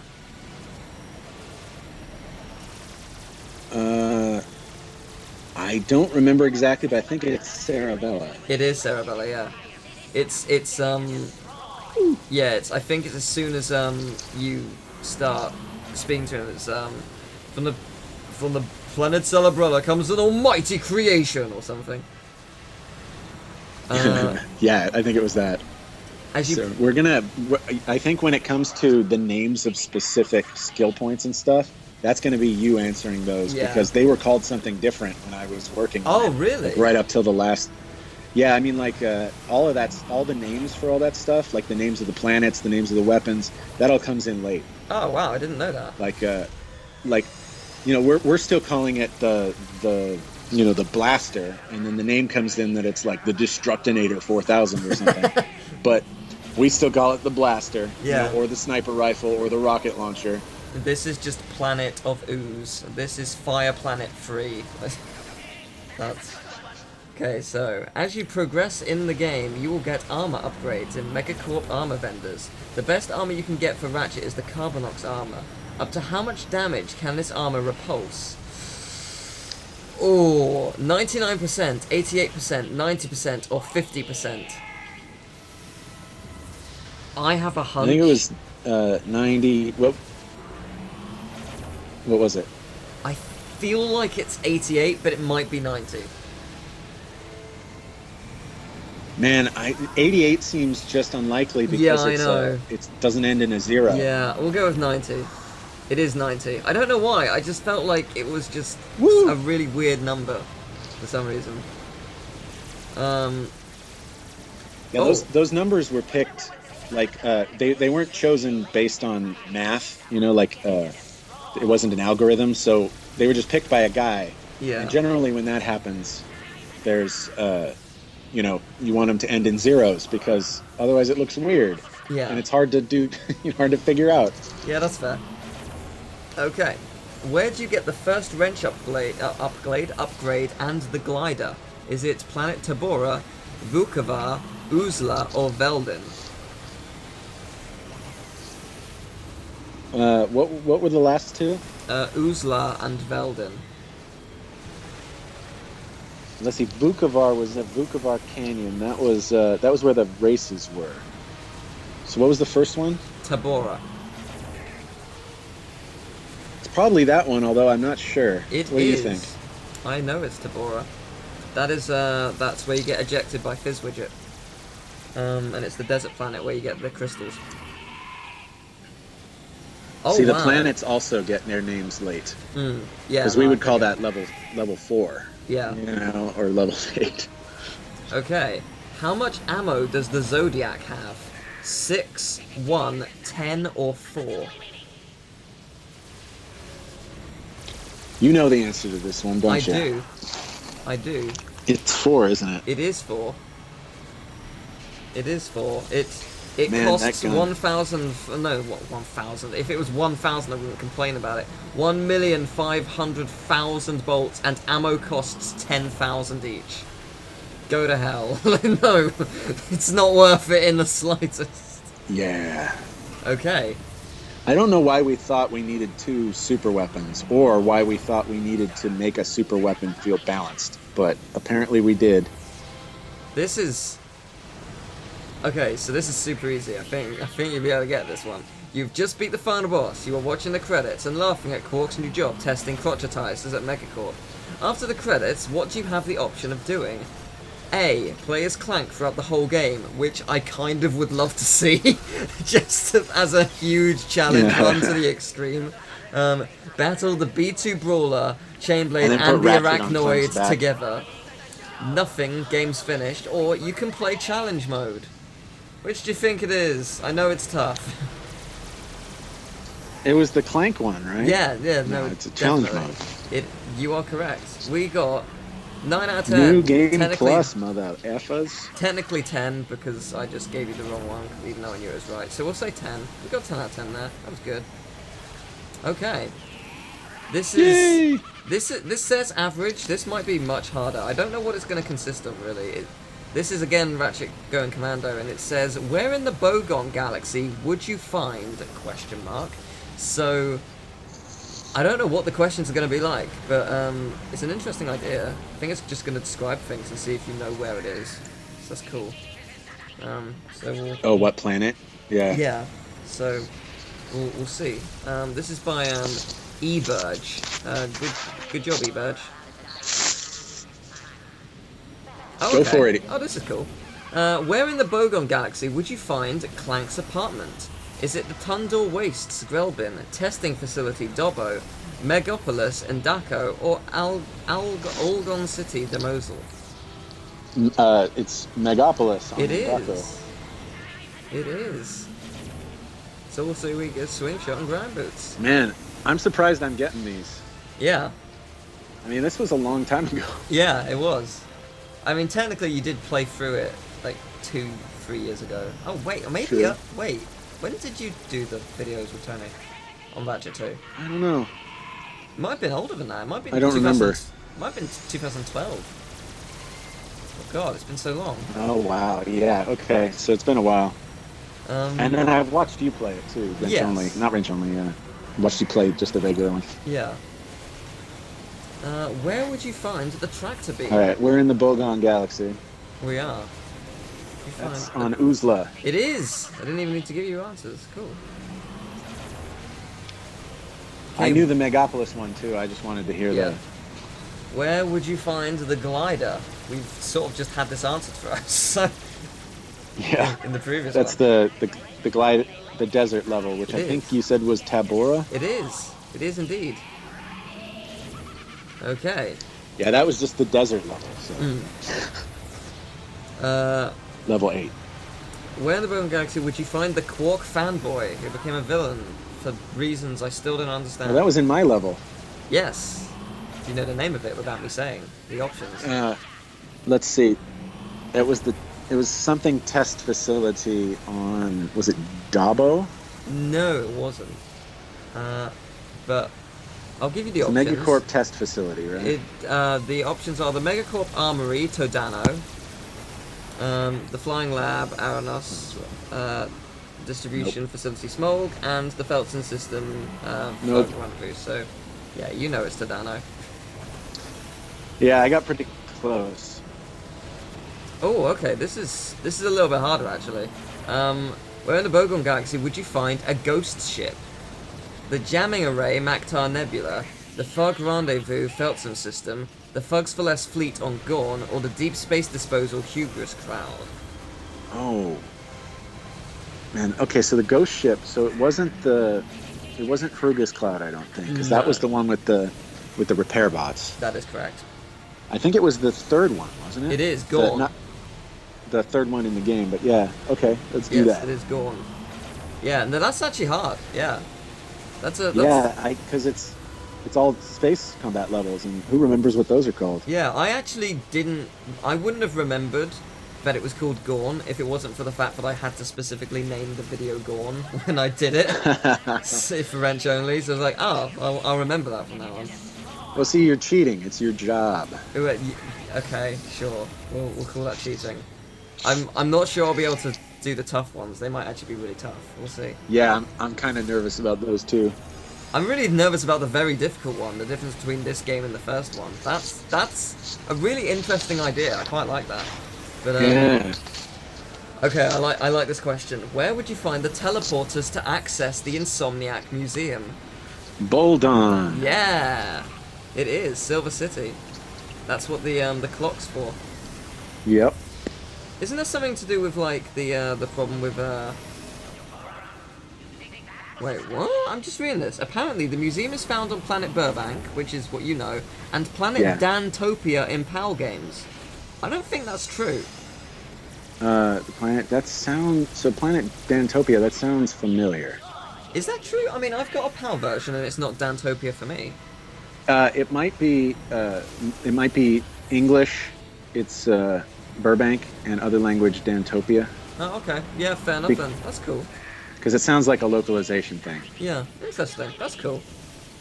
I learned a I thing. did not know that. Hmm. But yeah, it's on planet Burbank. Where in the Bogon Galaxy would you find the chemical factory? Chemical factory. The distribution facility on Smolg, the testing Nah. facility on Dobbo, the Canal City Notak, or the Flying Lab Aranos? I think it was the second one. Dobbo. I honestly don't know. I think it's a very brief passing comment in a cutscene. I feel like it might be Smolg, but I will say Dobbo. Well, Smolg was the one with all the packing crates, We right? were both wrong. What was it? It was Notak, because that's... Oh, yeah, the thief cutscene where he hits all the chemical stuff and he orders it. Oh, and of course by he I mean she, but yes. I don't remember. Yeah, it's a really funny cutscene. I entirely forgot about that. Which?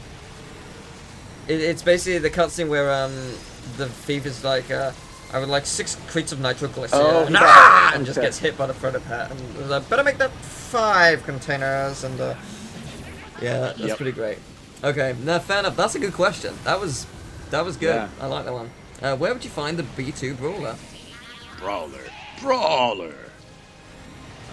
Okay, that was in Maktar Resort on. What was the name of the planet? I'm right about Maktar You Resort. are. You are correct. We originally called that Space Vegas, but apparently Las Vegas. I'm not joking. Las Vegas has that copyrighted, so you can't do it. Seriously. Yeah. Wow. That's so a shame, actually. Maktar Resort something Nebula. Yeah, Maktar Nebula. Oh, okay. Yeah, there you go. Yeah. Oh, there you go. Where in the Bogon Galaxy would you find Angela's home? That was the snow level. It was. It was the Tundra Wastes, Veldin. Yep, that sounds right. Well done, Tony. Yep, Tony's level. And where in the Bogon Galaxy would you find the first spaceship combat area? That's don't you get ambushed? You do, before the Maktar Nebula. This is actually quite a difficult one, because again, this is one that you wouldn't know unless you really looked it out. Is it the Fog Rendezvous, Veldin System, Deep Space Disposal, Hugus Cloud, Fox for Less Fleet, Gorn, or Wupash Nebula? Wupash? Was it Wupash? It was Wupash. Yes. Yeah, 9 out of 10. Not bad, not bad. The Whoop-Ass Nebula. Okay, we have got a tough one on Ratchet and Clank 3. Okay, 3. I remember 3 better than 2, so. We'll see how this goes. This is by not HHH. Okay then. Okay. Good luck, JJJ. Right, let's see. What is the most wait. Okay, this is kind of... What is this question? This is impossible to answer because it's so broken. What is the most identical thing about this game as compared to Ratchet and Clank 2? Challenge mode, health upgrades, vendors, or gun upgrades? Okay. Let's go to the next question. I guess vendors. You can't move on to the next one until you answer it. So, I guess vendors, because... I don't know. No, gun upgrades changed because they're not 1 level, it's 5 levels. Health upgrades changed massively because it's not little dots, it's it's a numbered amount. Vendors don't change. I mean, technically Well, they the do. It's vendor did. Gadgetron, yeah, it's Gadgetron over Megacorp. I guess it's challenge mode. We didn't have, but we had challenge mode, didn't Yeah, we? so that's the thing that's most identical. Okay. Let's go with that. That's a weird question. It is Yeah. correct. The gun upgrades go to up more levels, while the health upgrades use actual numbers. The vendors change from Megacorp to Gadgetron again. Yeah, fair enough. Yeah, same challenge mode, still using the multiplier and as harder enemies. Yeah, alright. Interesting. The vendor also, you could buy all ammo from, whereas in 2 you couldn't. Yeah, that's true as well. Yeah. Ooh. Oh, this is tough. Who is there not a trophy of? Scrunch the Monkey, the Plumber, Skid, or Big Al? I think I know who. Who? I think it's the Plumber because it's the only one that's not a major character. Yeah, that does sound true. I'm gonna go Plumber. It's not. Who is it? Big Al is found on planet Tyrannosis. The Plumber is found on planet Dax. Scrunch the Monkey is found on planet Metropolis. Wow, so it's Skid. Skid doesn't. Oh, yeah, I guess I could see that. But he's way more... He's seen loads throughout the game as opposed to the Plumber. But okay, whatever. Fair enough, I was wrong. I'll give it that. Do you race anything on this game? Yes or no? Are there races? No, there's no racing. There is no racing, but there... I feel like this might be a trick question, because there is in the Insomniac Museum. Oh, I see. I don't know. Well, if it's in... Well, trick questions are kind of BS, so Yeah, it let's doesn't say really no. matter. Let's say no. It is no. You were meant to, but there was not enough time. This is told in the Insomniac Museum as you get to ride a prototype of the vehicle. Okay, I'll give this guy credit. Okay, there we go. They did their research. Fair enough. And it wasn't a trick question. No, it wasn't. This is cool. Good on you, man. Oh, Good job. Oh, okay. Okay, I know this. What color is your smoke when you use the charge boots on Metropolis? Okay, I think you can use charge boots whenever, but yeah. One word answer, you have to enter it. I'm pretty sure I know what it is. Okay, what is it? I don't know. I'm pretty sure it's blue. Okay. It's So- different on that one planet? It might be. If it is, then I didn't know that. It's okay. The smoke is usually blue, but on Metropolis it is green. What? Really? Is it? Huh. I did That must not be a know bug. that. I did not know that. I don't know why it would be Wow. that way. Yeah, they weren't kidding. You This know, is it tough. Yeah, I don't know. That's really cool. That's a Okay. big question. All right then. Oh, jeez. What is not a skill point? Oh, I know the answer actually. What is not a skill point for this game? Stay squeaky clean, going commando, suck it up, or 2002 was a good year in the city. I know what it is. Which one was not a skill point? Yes, not. The last one? No, 2002 is a good year in the city. It's actually for blowing up the blimp in Metropolis, and that's a callback to the one where you blow up the blimp in the first game. Oh, okay. It's actually going commando because that's one in Ratchet 2. Right, we're doing Ratchet 3 this time. Yes. Yeah, suck it up is at the crash site. Stay squeaky clean. Stay squeaky clean is in the first level. Oh yeah, it is. Yeah, you don't get hit in the path of death. Oh, I know this.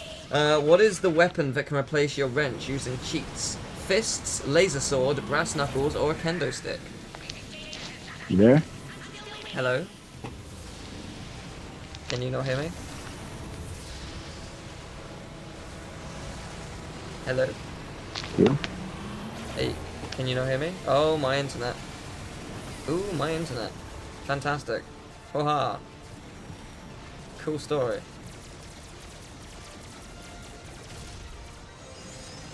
And it was at this point that Teal forgot to pause the video before Mike's return and the internet's imminent resurrection. So, future Teal has decided to read nothing but ad-lib a little thing, basically saying that he's an idiot, and there's silence for about 40 seconds. Ah, yes. Beautiful. Brilliant. The best way to finish a series such as this. Yes, I am marvelous at my craft, as you can tell. So, this is the end of the end of the end, and back to us. That was eloquent. Okay, we're back. Technical brilliance again. Glitches. Your internet, man. Your internet. I know, it is the greatest. Literally the greatest. You can't fault it. Nope. So what is the weapon that can replace your wrench using cheats? Is it The- fists, laser sword, brass knuckles, or a kendo stick? Laser sword. It is. Man, brass knuckles would be terrible. You wouldn't even would be able be to see terrible. those. Oh yeah, it's yeah, they've told you what oh actually no, this is the wrong thing. They've got the cheat code here, which is circle, square, up, down, left, in the pause menu, but I know what the one for Qwark in a 2-2, I remember it from the cutscene. Up, down, circle, square, and then there you go. You got Qwark in a 2-2. Oh, Thanks- what? thanks, So wait, Al. remind me about that. What happened? Al basically in the cutscene is just like, you haven't entered the cheat code. Up, down, circle, square. He's in a 2-2. I remember Of course, it we vividly. had to make that work. I remember it vividly. It's great. It's my favorite. You know, I remember at one point that was just a joke in the cutscene, and nobody had. It wasn't on anyone's list to actually make that work, Oh really? and it went in pretty late. Oh, that's awesome. But I'm glad we were able to get it in. Oh man, He's in a toto. I don't know what the answer to this is. What is not in Qwark's closet in Qwark's hideout? A gun, a PDA, a personal hygienator, or a pocket crotchetizer? Probably the gun because. Yeah, I would think it's the gun, but Yeah, it is. Okay, I was gonna say the rest of the stuff that, you know. Stuff he's hawked for Gadgetron. Yeah. Or Megacorp. Apparently you see this if you go behind the big ice crystals by your ship. You can buy the PDA, but not the others. Okay. Oh, hey, we know this one. What is Qwark's alternative attire in his vid comics? A suit, overalls, a tutu, or a bikini? Let's go tutu. Yeah, it's tutu. Up, up, down, down, left, right, circle, square, square. Yeah. What is not a gadget you can get in this game? The dynamo, the BG. Oh, that's it. The BGAMD, refractor, or hypershot. What's the BGAMD? Is that the puzzle gadget? BGAMD. Well, Dynamo was Ratchet 2, right? So that isn't in this game. Yeah, it is. Oh but... no, I know what it is. It's not. It's oh, I know exactly what it is. Qwark and pronounces it as Begammed, and it's the thing to. It's the banana gun. Oh right. Yeah, it's dynamite. But yeah, that's what it is. Yeah, it's the banana tricky guided question. autonomous monkey device. Yes. Oh right. Okay, yeah, that's it. Because Clank has that. Wait, what? Who makes an appearance in Ratchet Gladiator from this series? From what's? Presumably from this game. I assume Nefarious, because the plumber isn't in it, Skid isn't in it. Qwark technically is. This is a typing one? No, it's options. Nefarious, Qwark, Skid, plumber. Qwark technically is there as a voice clip, but you do see Nefarious, so it's got to be Nefarious. It is. What? Yeah, it says Qwark does speak in the game, but does not make an appearance. Yeah, right. Fair enough. There we go. And we got, I think, 7 out of 10. That's not bad. Oh no, we got 8. We got 8 actually. Yeah, not bad at all. No, yeah, that's not too bad. We're pretty good at this, too. Apparently, 35% got the charge boot question correct. How did 35% of people know that? I had no idea that was a thing. It must be a popular glitch. Yeah, I guess so. We've got an average for Ratchet and Clank up your arsenal. So that should be fun. Okay. Okay. Ooh, interesting. Wait, what?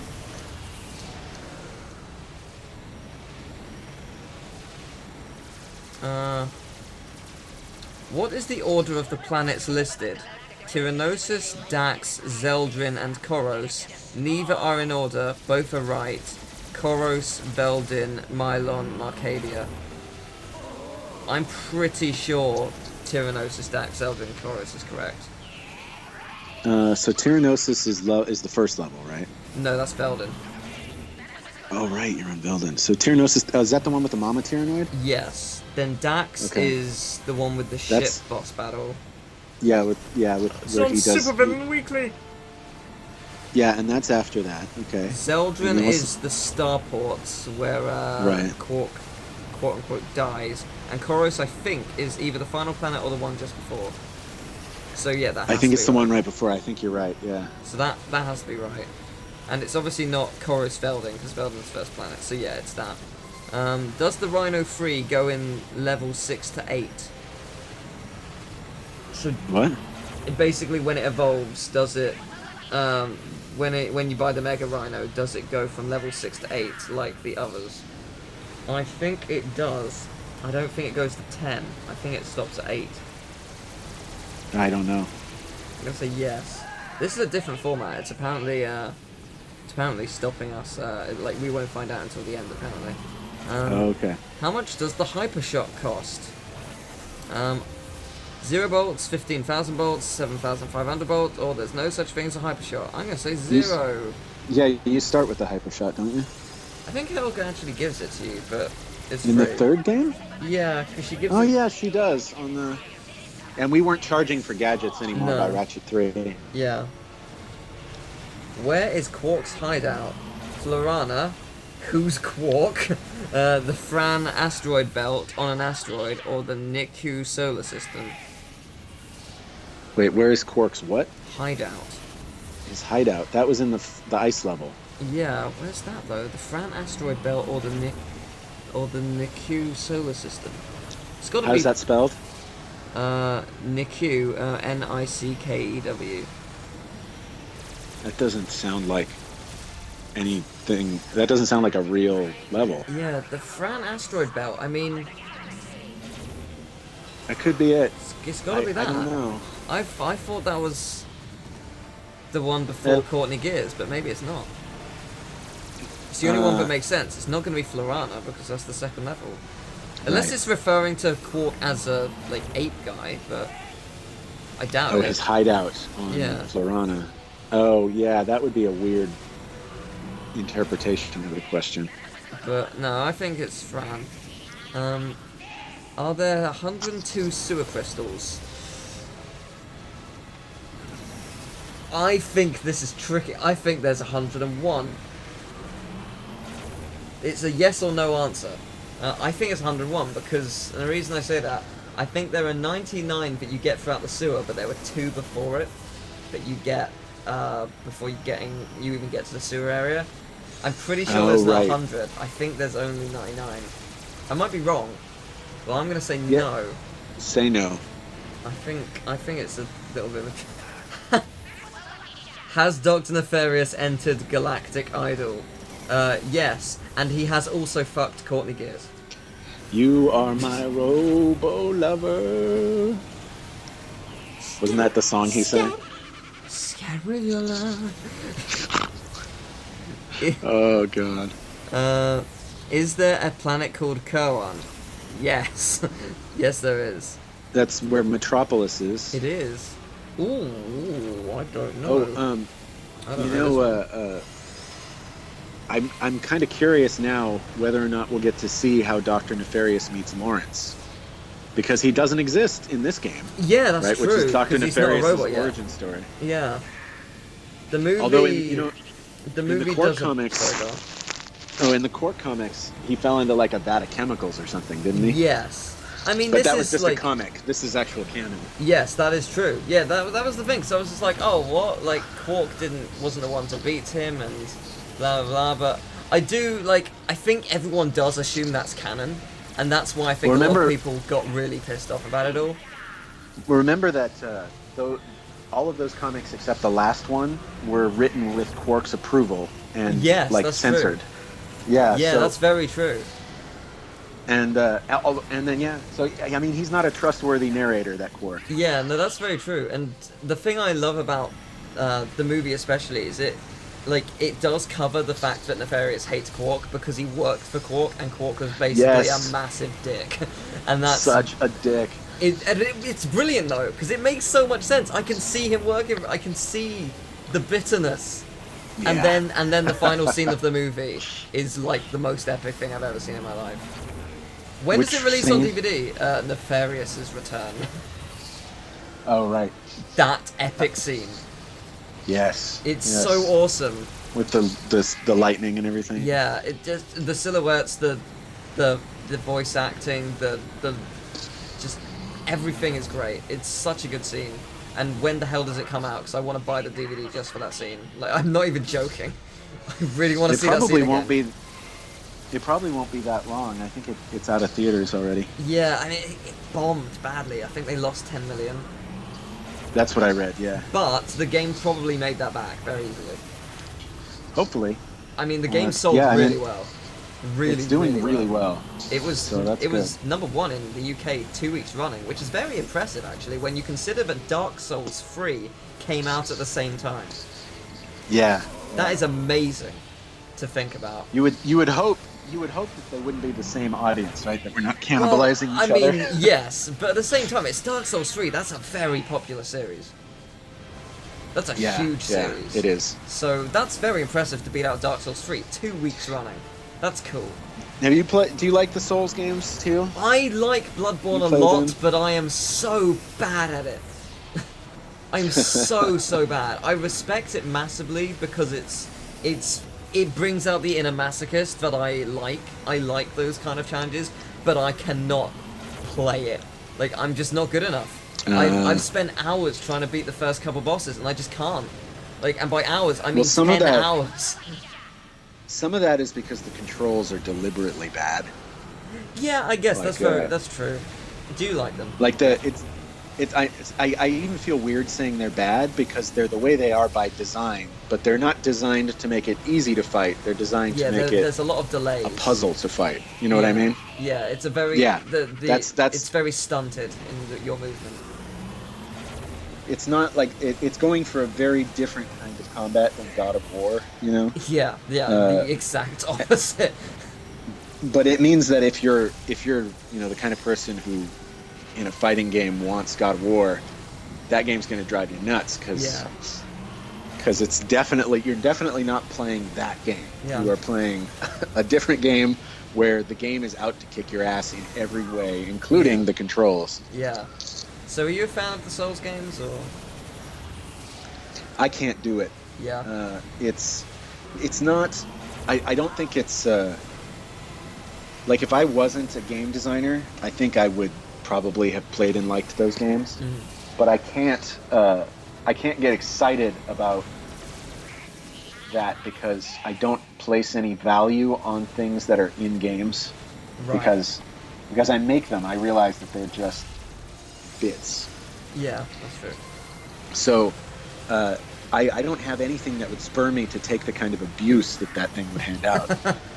Because I would just play it for a little while and I'd be like, wow, I hate these controls, and wow, this is really hard, and okay, I have better things to do, right? So there's no other side of the scale for me, whereas I can see that being very attractive for people who aren't like me in that regard. Yeah. Like I don't get achievements, I don't care. Yeah, fair enough.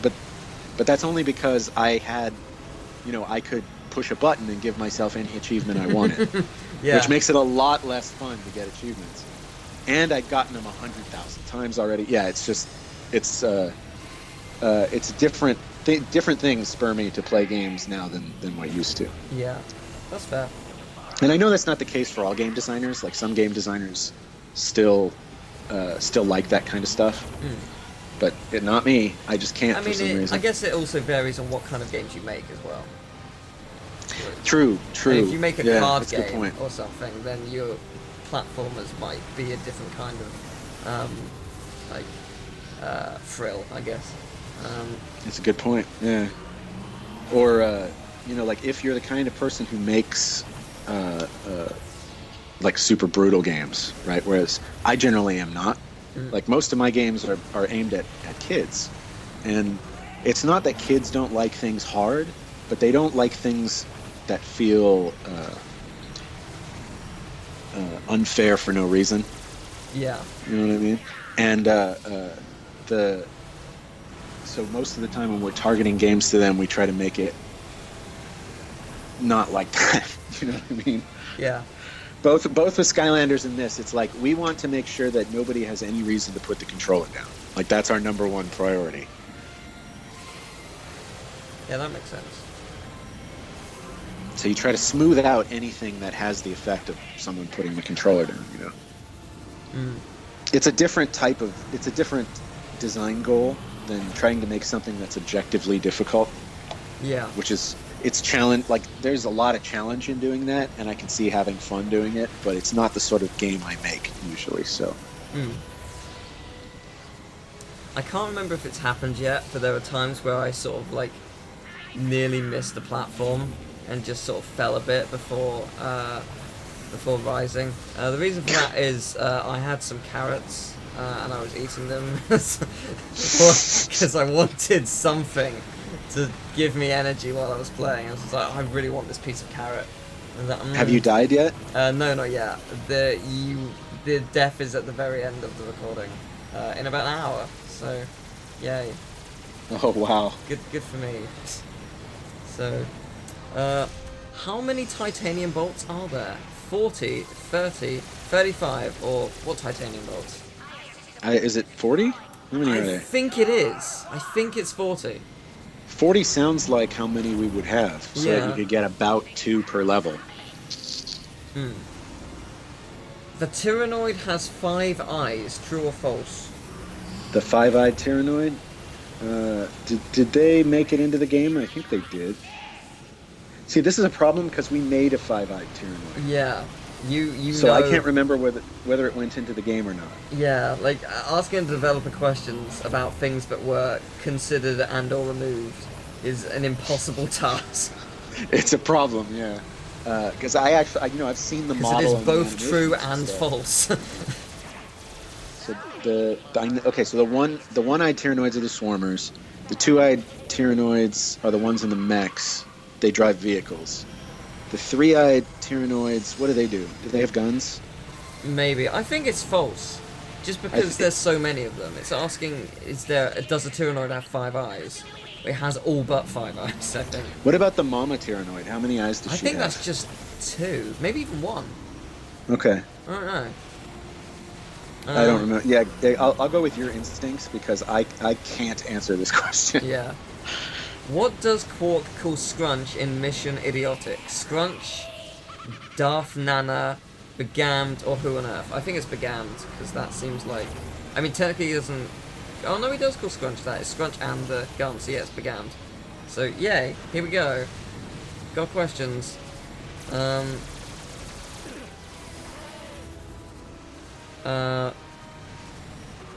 So, apparently we were wrong in the RYNO going in levels 6 to 8. I'm pretty sure you can buy a Mega RYNO, but maybe I'm wrong about that.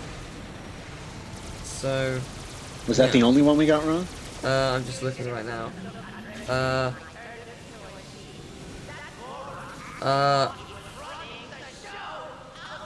What is this answer? Does the Tyrannoid have 5 eyes? We said false, because no, and they said they have 1 eye, 2 eye, 3 eyes, 4 eyes. The Mama Tyrannoid has 10 eyes, and apparently the correct answer is true. No, it isn't. You just answered, but it's not. That's dumb. Yeah. Well, I guess the Mama Tyrannoid has 5 and then another 5. That's a stupid question. Alright. Okay. We've got another average one. This one is Ratchet and Clank 1, and it says Ratchet and Clank the beginning. It's by Chris D4. Alright, Ratchet 1. Yeah. What is the name of the planet where Ratchet comes from? Veldin. Yeah. Feel like that one's quite an easy one. That's a gimme. Planet Qwark is where you receive the helipack. True or false? True. True indeed. Captain Qwark does not own a Snagglebeast. True or false? Oh man. Does he is that his Snagglebeast? I think it is. Let's see. So that is his headquarters. Yeah, it's his headquarters, and he clearly does movie shoots with it because it's in his like trailer of how he became a hero. Right. So I'm gonna say false. He does own it. Okay, let's go with that. Yeah. I don't know that we ever established it is that false. It's his. Yeah. But... Captain Qwark's attempts to dispose of Ratchet and Clank in an obstacle course on his home planet. When he fails, Qwark lets his pet Snagglebeast. Alright, fair enough. Okay. Who is the reporter seen in several cutscenes? Darla Gratch. Yeah, I am Channel 64 News. Massively disappointed that Darla Gratch technically isn't in this game. Because it's... I mean, she is and she isn't. The card says Darla Gratch, but it's clearly Juanita. It's Juanita, yeah. I don't know what the deal is with that. Maybe they just wanted to use Darla Gratch in the game because it doesn't say Darla Gratch in the movie. It says Juanita. Yeah, that's really depressing. I kind of wish they had a cutscene with her. Just because it would be like the ultimate callback. Oh, Darla. I like Darla. I do, but at the same time, we now have Starlene, which is great. Starlene is great. I like Starlene. I love Starlene. I hope she returns. That would actually be great. But it is, and the other reporters are Fiona Bruce, Natasha Kaplitsky, and Trevor McDonald, all British reporters. Wow. Brilliant. They sound very proper. Well done. After the Infobot chase on planet Auxon, the cutscene shows Chairman Drek on planet Hoven introducing his new super weapon. What is it called? Oh, on Hoven? Yes, on Hoven. It's not the deplanetizer. So on Hoven, I know what it is. Which one's Hoven? Hoven's the snow planet. The snow planet? Okay, so let me see. Would you like the options? Yeah, give me the options. The Starfighter, Deplanetizer, Planet Buster, or Personal Hygienator. I think it's the Planet Buster. It is. I think it's actually more specifically the Planet Buster 5000. Something like that, yeah. But they did not specify that, but yeah. While visiting Planet Hoven, Ratchet and Clank stop off at a Robo Shack, from who do they receive the Hydro Pack? Ooh, Oh, Edwina, right? it is, yeah. I was massively disappointed that Hoven wasn't back and Edwina wasn't there. It's unfortunate, yeah. Yeah, it's the same with Altanis. I want Altanis so badly. Altanis was such a cool planet. I was glad we got more Alvo and Poketaru. Yeah, that was great. Them having their conversation about blogging.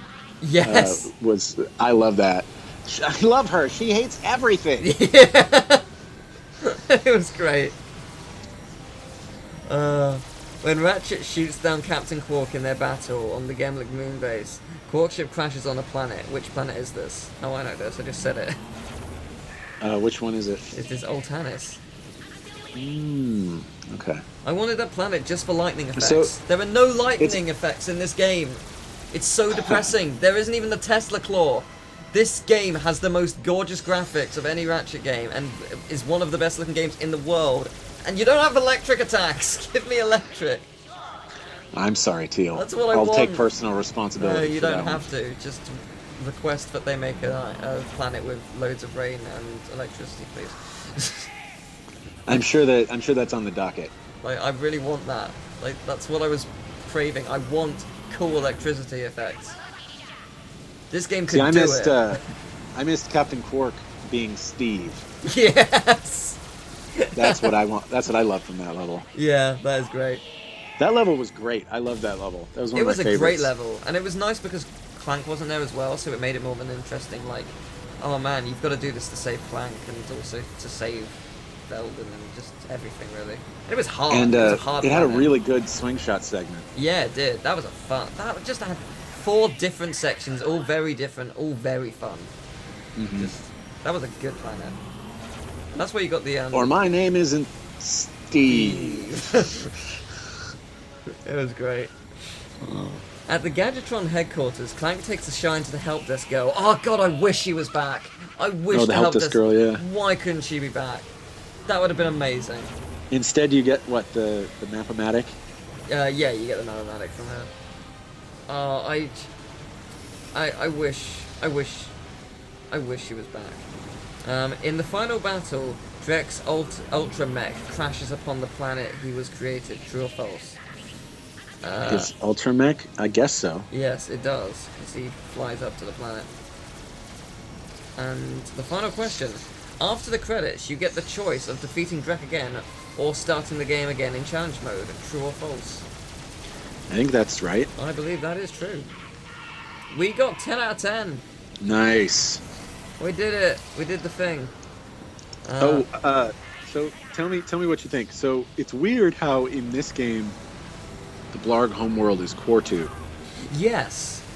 Because which planet was Quartu in the original? That was where Clank was born. Okay, yeah, because Orkson was their homeworld, wasn't it? Yes, it was.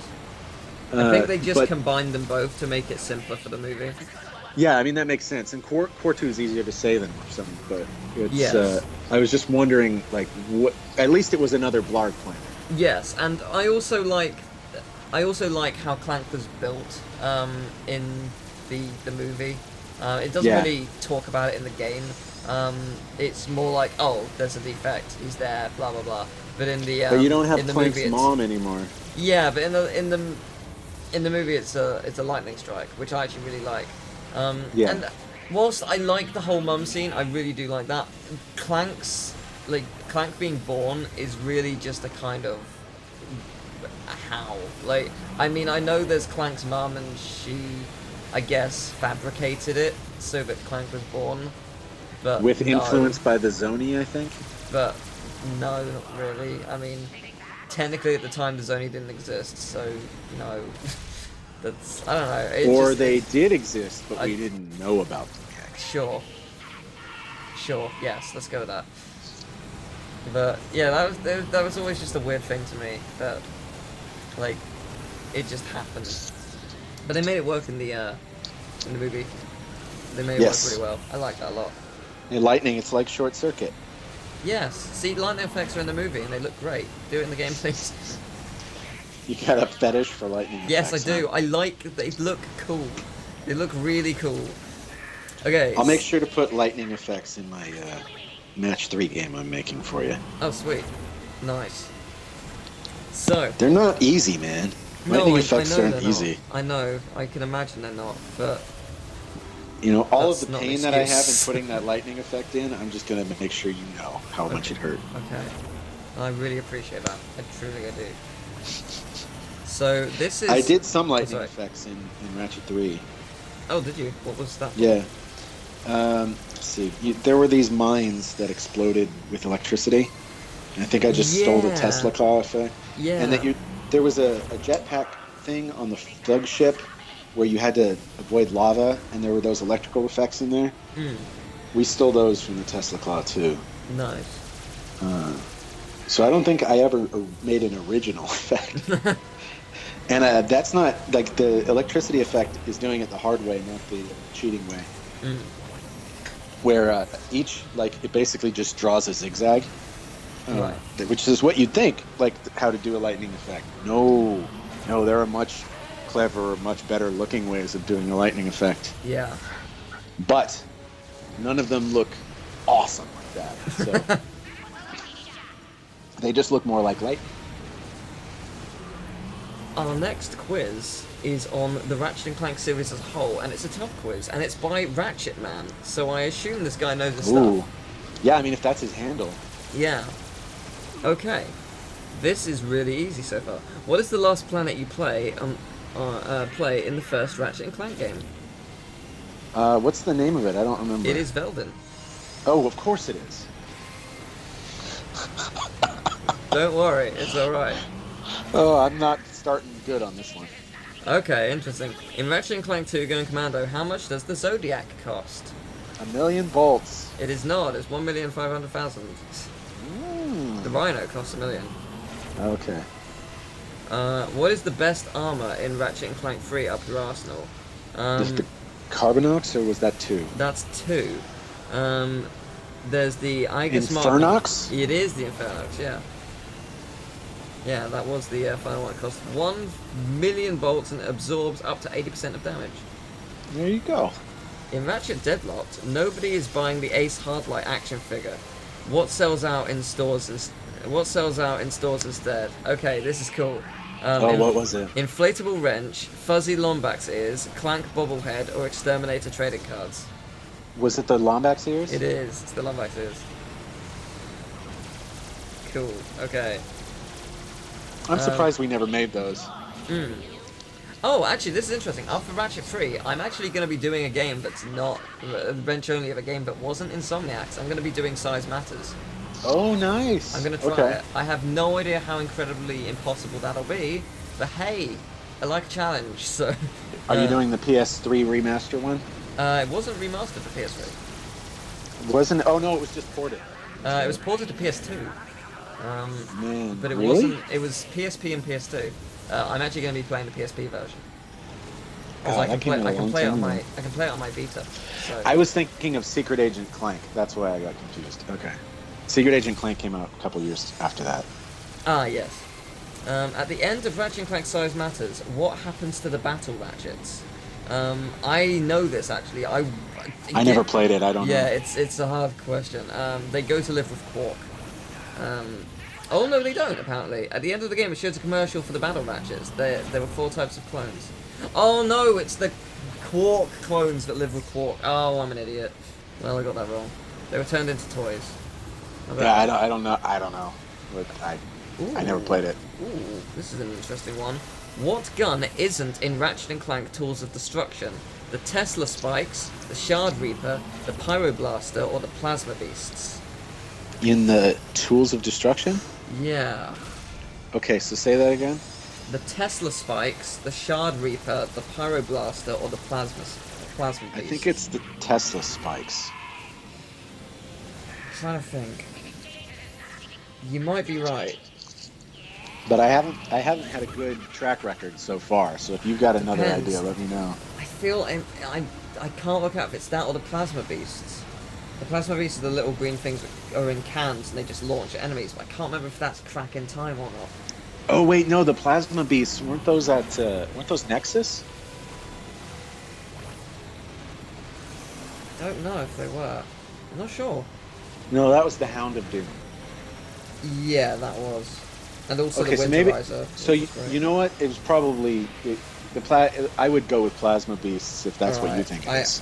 I think it is, but it might be Tesla spikes. So if you're right, What did the Tesla spikes do? It is the Tesla spikes. I was wrong. What did they do? They were in Crack in Time. I don't know, honestly. I honestly have I don't think no I got idea. far enough in Crack in Time for that one. Oh god, I've not played this game at all. In Secret Agent Clank, when Clank is communicating with gadget bots, he uses code. What does Clank say the turkey is? In Secret Agent Also, Clank? where I does don't Clank know. say the turkey is? In the dishwasher, in the bathtub, in the oven, or on the roof? I have no idea. It's probably in the dishwasher. It's not going to be in the oven. It's too easy. Yes. Let's say dishwasher. Oh, I'm right. Sweet. Dishwasher sounds funny. So Yeah. That's probably the joke. In Ratchet and Clank Quest for Booty, Rusty Pete carries around Slag's head. What does he call it? Oh, Captain? no, I know what it is. Head of Slag, Pocket Slag, Slag's head, or Slag on a stick. What was it? It's Slag on a stick. Okay. It's a passing comment, but it's, yeah. In Ratchet and Clank, frickin' hell. What is this question? In Ratchet and Clank: A Crack in Time, Doctor Nefarious starts a plan to kill Ratchet. What is it called?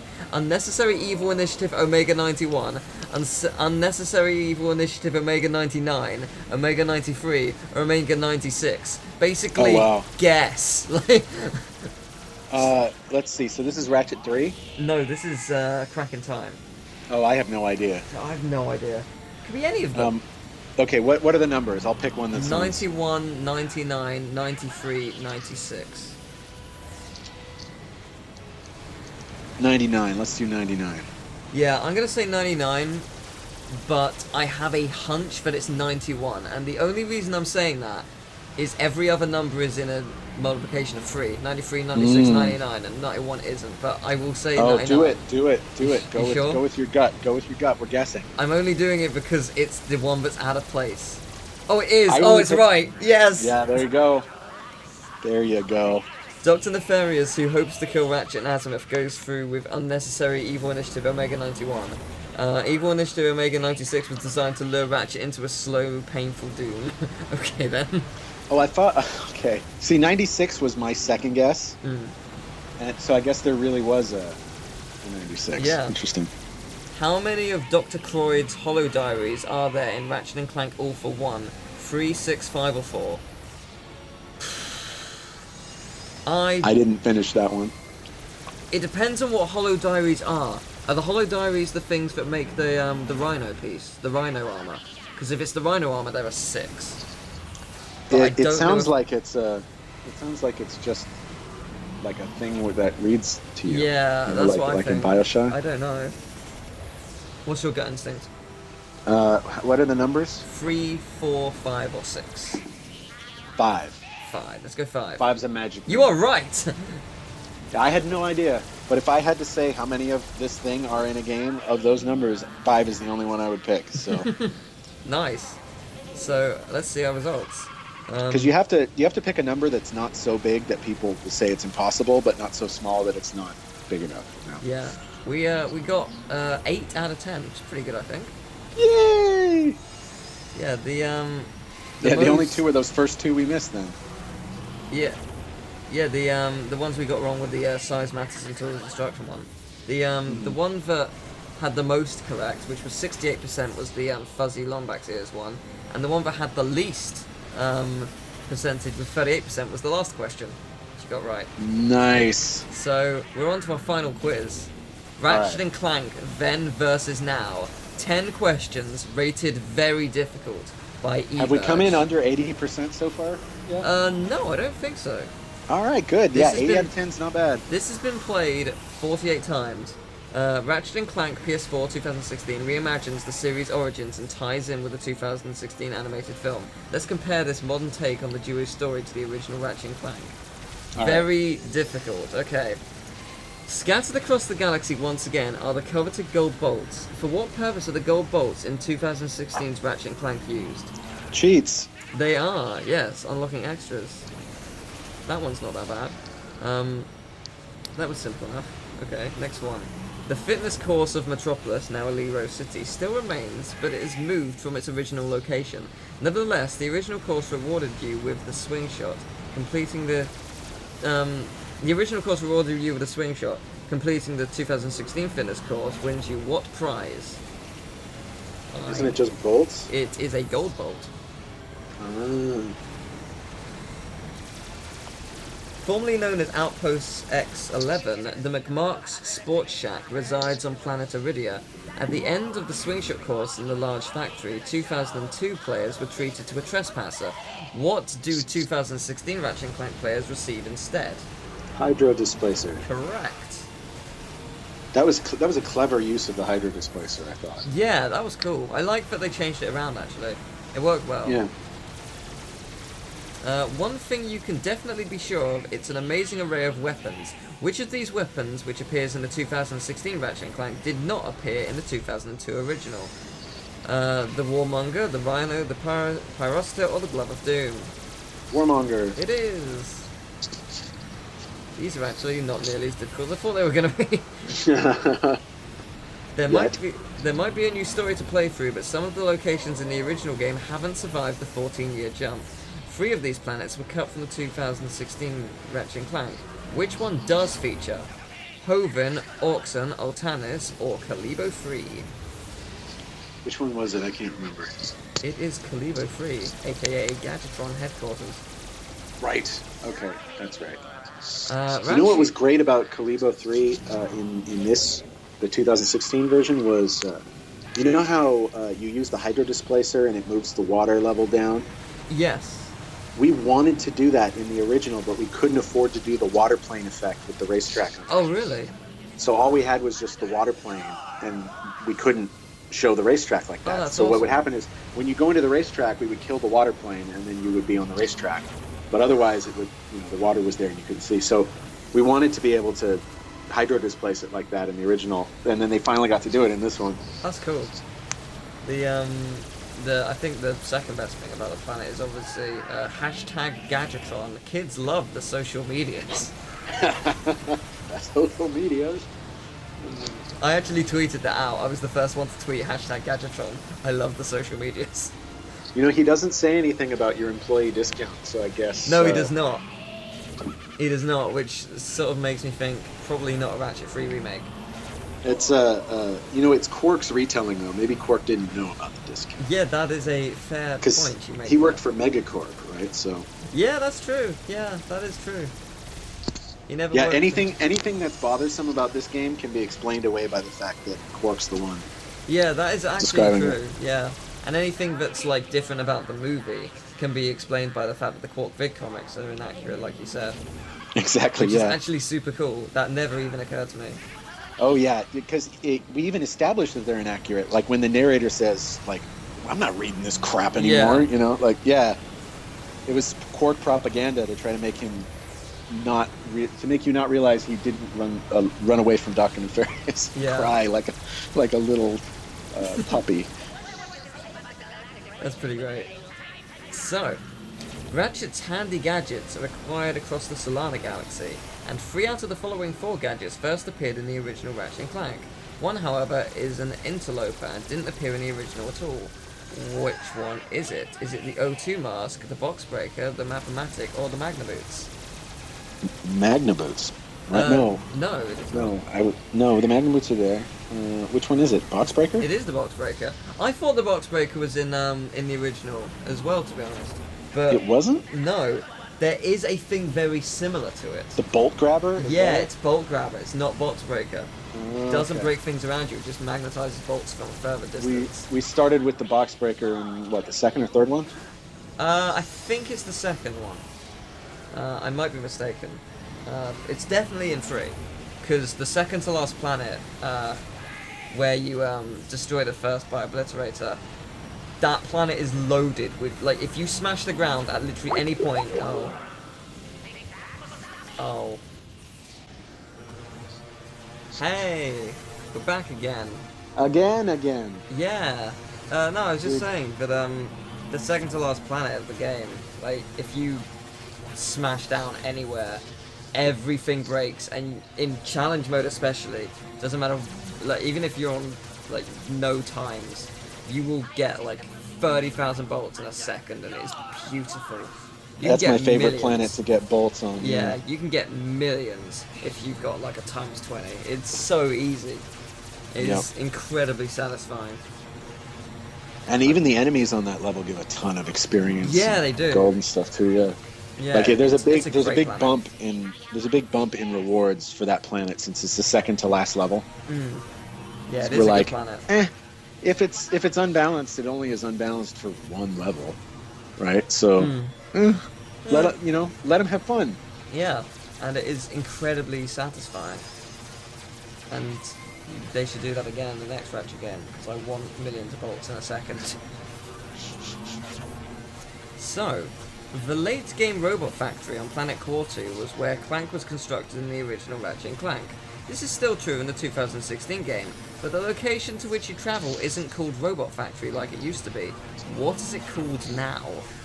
Is it Drek City, Miro City, Meridian City, or Qwark City? Is it Skorg? I was thinking it was Qwark. I don't know if it is though. I think It Skorg. is. It is. That's cool. Yeah. Yeah. Okay then. The Go Deplanetizer. us. Oh, sorry, what? Go us. Yeah. We're good. The Deplanetizer, a key plot point in the original game, obviously returns in the reimagining.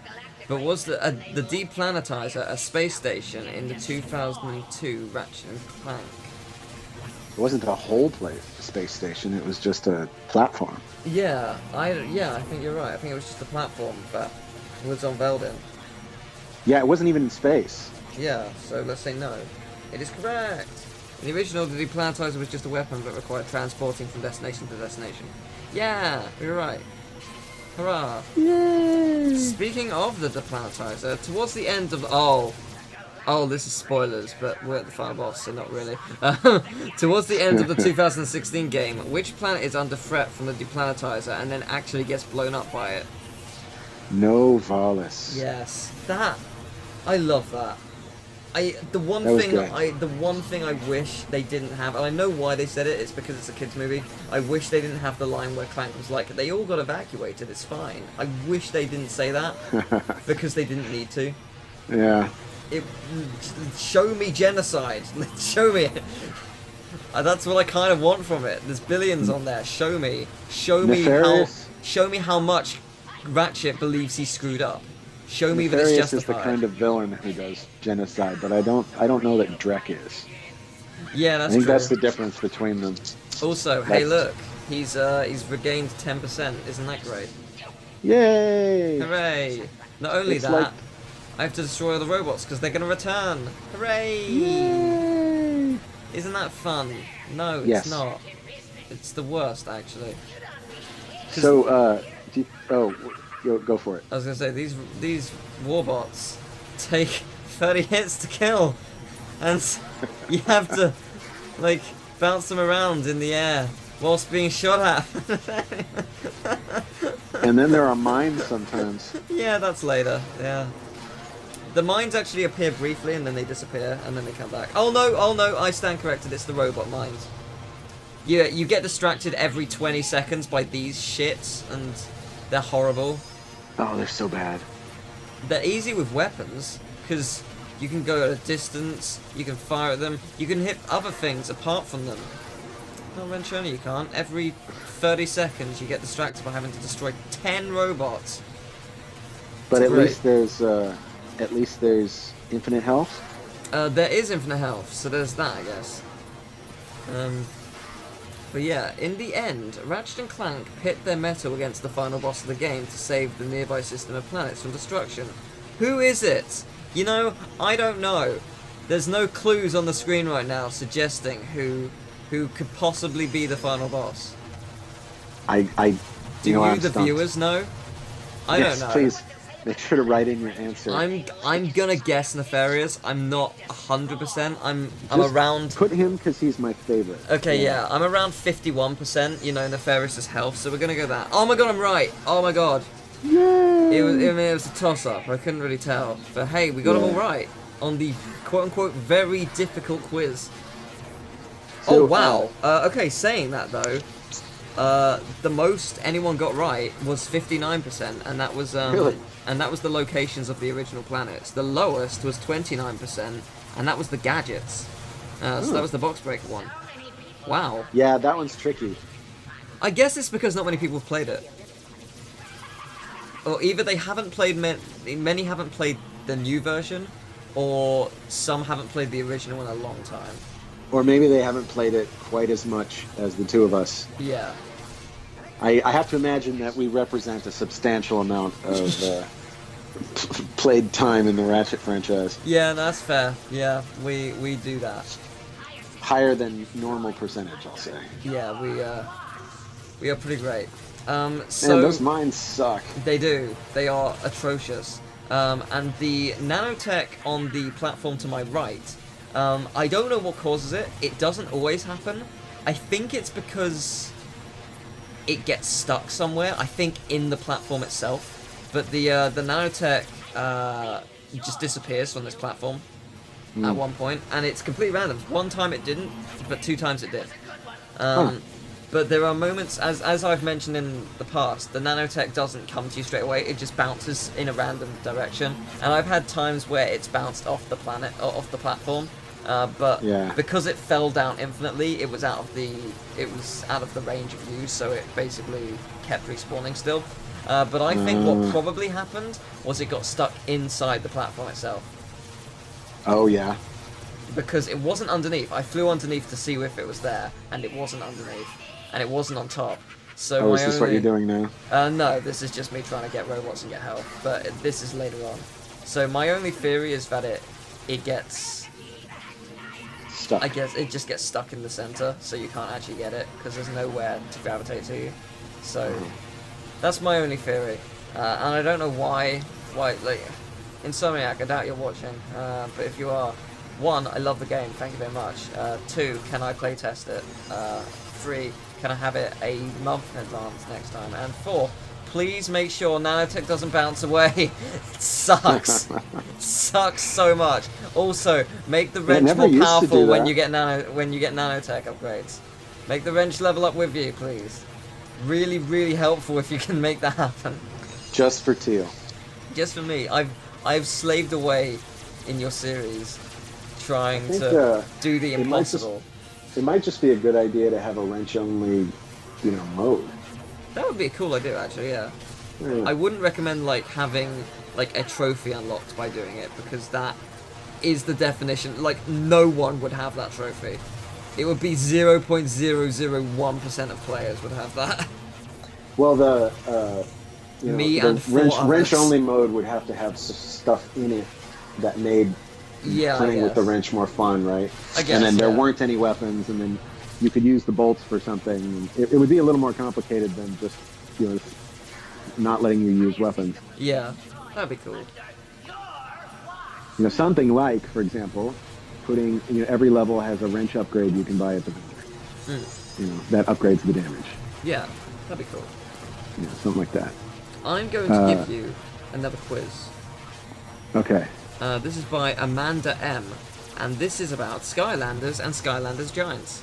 Oh, okay, I know those games. So, wow. This average is not going to be hard. What color is Spyro's body? Mostly purple? Yes, purple is an option. Black, red, and green were the others. Yeah, I don't think that's right. What is the name of the evil villain in the Skylander series? Chaos. Chaos. It is. What element does Zap belong to? Zap, he was nature, right? No, water. Yes, I believe so. It is Zap indeed. Zap was a special one because he was the favorite of. There's a kid who was dying of cancer, and Zap was his favorite. So we made really? I think we sent him a special Zap. Oh, that's awesome. Or sent him to his parents after he passed, or something like that. Oh, but there was that's lovely.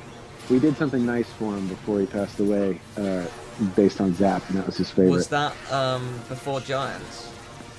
I don't remember. Yeah, because I assume it's after the first Skylanders, because he knew what it was. It was well, the game was out, obviously. Yeah. But I don't remember whether, because we had a Make-A-Wish Foundation thing we did on Giants, which was they made a playable character and toy. Oh, that's for yeah, it was a kid who I think he had lost the use of his legs, and I think was dying. But they basically put him in a little UFO for his wheelchair. Oh, that's really nice. And then they brought him in and showed him the game Giants while it was still being made, and showed him his toy and his character. Oh, I bet he would have loved that. So yeah, that was the second one, but the first one I think it was Zap. I mean, it's great. Yeah, that was the first one. I mean, Giants was a really good game, so he must have had a lot of fun with that. That's great. Yeah, the I don't think the first kid made it to Giants, but that's a shame. Always a little bit of a bummer talking about that stuff. Yeah. But yeah, but it's nice. But that it's you good we guys got to did help stuff. them out. Yeah, it's nice that you guys did stuff because that would have made their year. That would have been amazing. I'm pretty sure that he was really happy from it. I wasn't there the day he went into the office. I was in LA. Right. Well, that's lovely. But I got to see the toy and the character that was in game. It was really neat. That's cool because I mean it takes time out of your like really busy and tight schedule to do something like that. It's really nice. But it's also something that, like, when you're in the trenches making a game, right? Like, everything stops feeling real. Yeah. And when you can do something nice like that for a real person who's suffering, like that actually gives you energy instead of taking it away. Yeah, no, that is true. Yeah. So it was a helpful thing to do. That's but yeah, why it is also stressful. So yeah, that's why I like doing charity streams because like it will help someone out there, and it's just it's a fun time. You stream, you interact with the chat, and you just stream with friends for however long the stream goes on for. And it's just it's a good time for a good cause, and it's always you don't have to worry about making money necessarily. Yeah. You get a little time where you just get to do something good. Yeah, and I mean, the more money that we can raise, obviously, the better. But any amount is something, and it's gonna make a big difference to someone. And so hit the donate button, guys. Yeah, you must do Nate. Nate is incredibly hot. You've got to do him. Oh, poor Nate. No, Nate loves it. He's a deviant. Oh, good. I just thought Nate was the one who happened to get volunteered. Next charity stream, I'm really looking forward to playing Uncharted 4 so I can do Nate while I do Nate. There you go. Did you play Uncharted 4?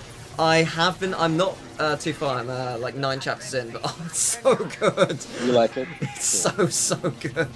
I love it.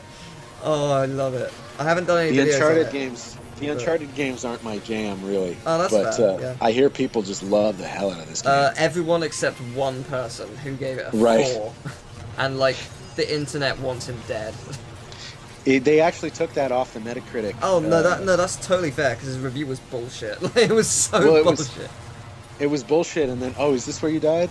No. It was bullshit, and then also, apparently, it wasn't even the same section of the newspaper they usually get the Metacritic from. Oh, really? There was another review that gave it a 9 out of 10, which was in the section they usually draw from with Metacritic. Right. So there wasn't even any reason for that to be on their Metacritic. Huh. It was for the section that isn't about video gamers, really. Oh, right. So it was just all weird. Did you see that nanotech bounce away? Yes, I did. Yes, that's what I'm talking about. It's kind of weird because someone would have had to have made it bounce like that. I mean, because yes, someone made a conscious decision to fuck me over.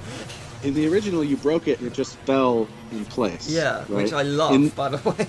Now, in this one, really underrated mechanic.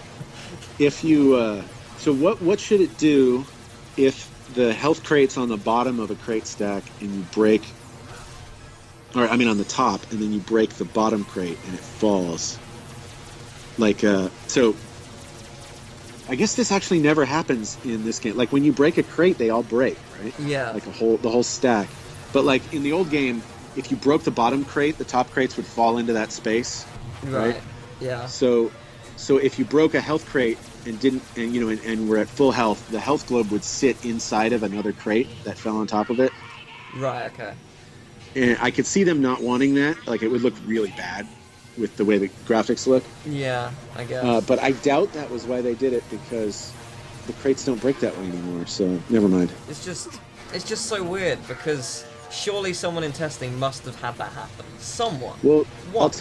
I'll tell you what probably happened. Right? Like that bug didn't exist until like the last minute, and then and they found out about it, and it's like, okay, do we, spend several $100,000 extra pulling this from, the certification process, or are we okay shipping with this? And the answer was, yeah, we're okay shipping. I mean, admittedly, it's not a huge issue. It doesn't happen often, unless you're doing wrench only. Then it happens all the time. There's never been a game that has shipped with 0 bugs. Oh, it's yeah, really no, just, no it's game really in the just, world. does it not have any A bugs, right? Any bad bugs? And mostly, most of the games ship without those. I mean, but, the thing is, like, I remember this because you talked about it in with Tony one time, and it was it stuck with me actually, like, because every game has bugs, and every game, not necessarily game breaking, but something that's probably critical, but it's like the one in a million, like, right. But you've at the same time got to make sure that bug isn't there, because what if that million is the reviewer, and that reviewer is the one that can make or break the entire sale? Yep. Like, Yeah. like that's something that I can't remember when you said it. I think it was in Ratchet 2, but that stuck with me. I was like, oh, that's a amazing revelation for me. Like, that is really just like, you've got to keep it in mind. Like, if it's a glitch that happens a couple times, then it's bad, but it might not happen for everyone. And Right. it's hard to know and judge that. So like like at the last minute, I've had to leave bugs in the game that broke my heart. Oh, really? Like just it was like, oh god, really? This is so bad. I don't want to leave this in the game, but I am not, like, there's a point when you're right about to ship the game or right about to do a deadline where you're not allowed to fix bugs unless somebody tells you to fix it specifically. Right. Because any fix that you put in could cause another bug. Yeah. So they want to make sure that only the very specific ones that they need are going in, and that it's going in very carefully and all that. So I've had bugs that appeared after I couldn't fix them anymore that were just like, oh god, that makes this really bad, but there's nothing we can do about it. Yeah. But it's minor enough, right, that it, or it doesn't happen often enough. Like for example, I think in the PlayStation 4 version of Skylanders, it's treasure can fall off into the void. Oh, really? You don't get it. Yeah. Or fall into inaccessible places, but not on the Wii version. Huh. Okay. Right? Just on the Xbox and PS4 version, because it was a slightly older code base than the Wii one, because it was being ported by somebody else. Yeah. But so basically, when I saw that the game had shipped with, like, there was a series of bugs we'd fixed on the Wii that I thought were really important for playability, Yeah. and it shipped with a bunch of those in for the two versions everyone bought. Yeah. So it was like, oh my god, this is bad. I mean, But it ended up all right, admittedly, 'cause it's minor, the right? treasure thing is pretty minor because there's enough of it to go around. It's not a huge deal. Yeah. I mean, and that's the calculus we do when we decide to leave it in the game. But so yeah, what would you say it's- is like the worst bug that's shipped that like you just couldn't fix? the worst bug that I wasn't allowed to fix, Yeah. I don't know, because those are always minor, right? So I don't Right, yeah. necessarily remember them all. But that one, the treasure falling off, that was especially important to me Right. in Skylanders, and I was glad that it got fixed and horrified that it didn't for the other two versions. That 'Cause they're- that has got to be tragic. Like, that is just like, I did it. I think no. Why? Oh yeah. Well, because I saw you play, and within the first few minutes of the game, like, a piece of treasure got stuck somewhere, and you're like, well, that sucks. And I was like, yes, it totally sucks. I don't even remember having that happen, but fair enough. And then there was something else that happened because you were playing the PlayStation version, which was slightly buggier than the Wii The version. final boss was super difficult. Yeah, that was one of the things. And there was something else. Wasn't But, the final boss, like, the final boss didn't get play tested much by Qwark? Was it QR? It did get play tested a lot. It was but, only, I thought it was only once. Someone told me it No, was once. Well, what happened was it didn't get put through user testing. That's what I mean, so. Right, so we had QA on it, but QA is really good at the Yeah. game. I always, Right. I always But forget here's- it's QA. I always call it QR. I don't know why. Yeah. But here's the other thing.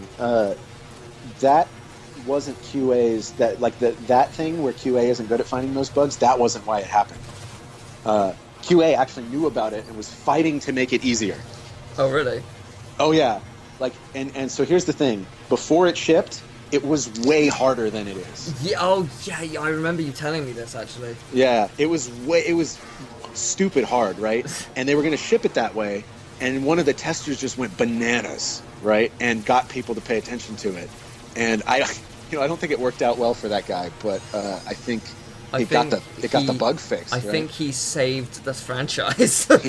he might have, yeah. But it was so basically it wasn't supposed to be that hard.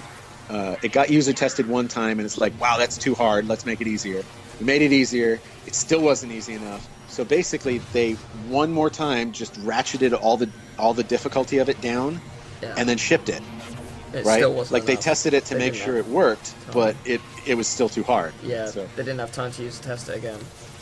yeah, everybody thought it was because we were trying to make people buy more toys to beat it, but that No. wasn't how we got people to buy more toys. Like it was always like, what rewards can we give people for buying toys? I mean, the soul gems, where it shows you the different figures, that should be part of the, oh, that looks cool, that looks like, not only does it look like a cool creature, but it also looks fun as hell to play. That's why I want to buy that. Like, See, those were an accident. Did I ever tell you about that?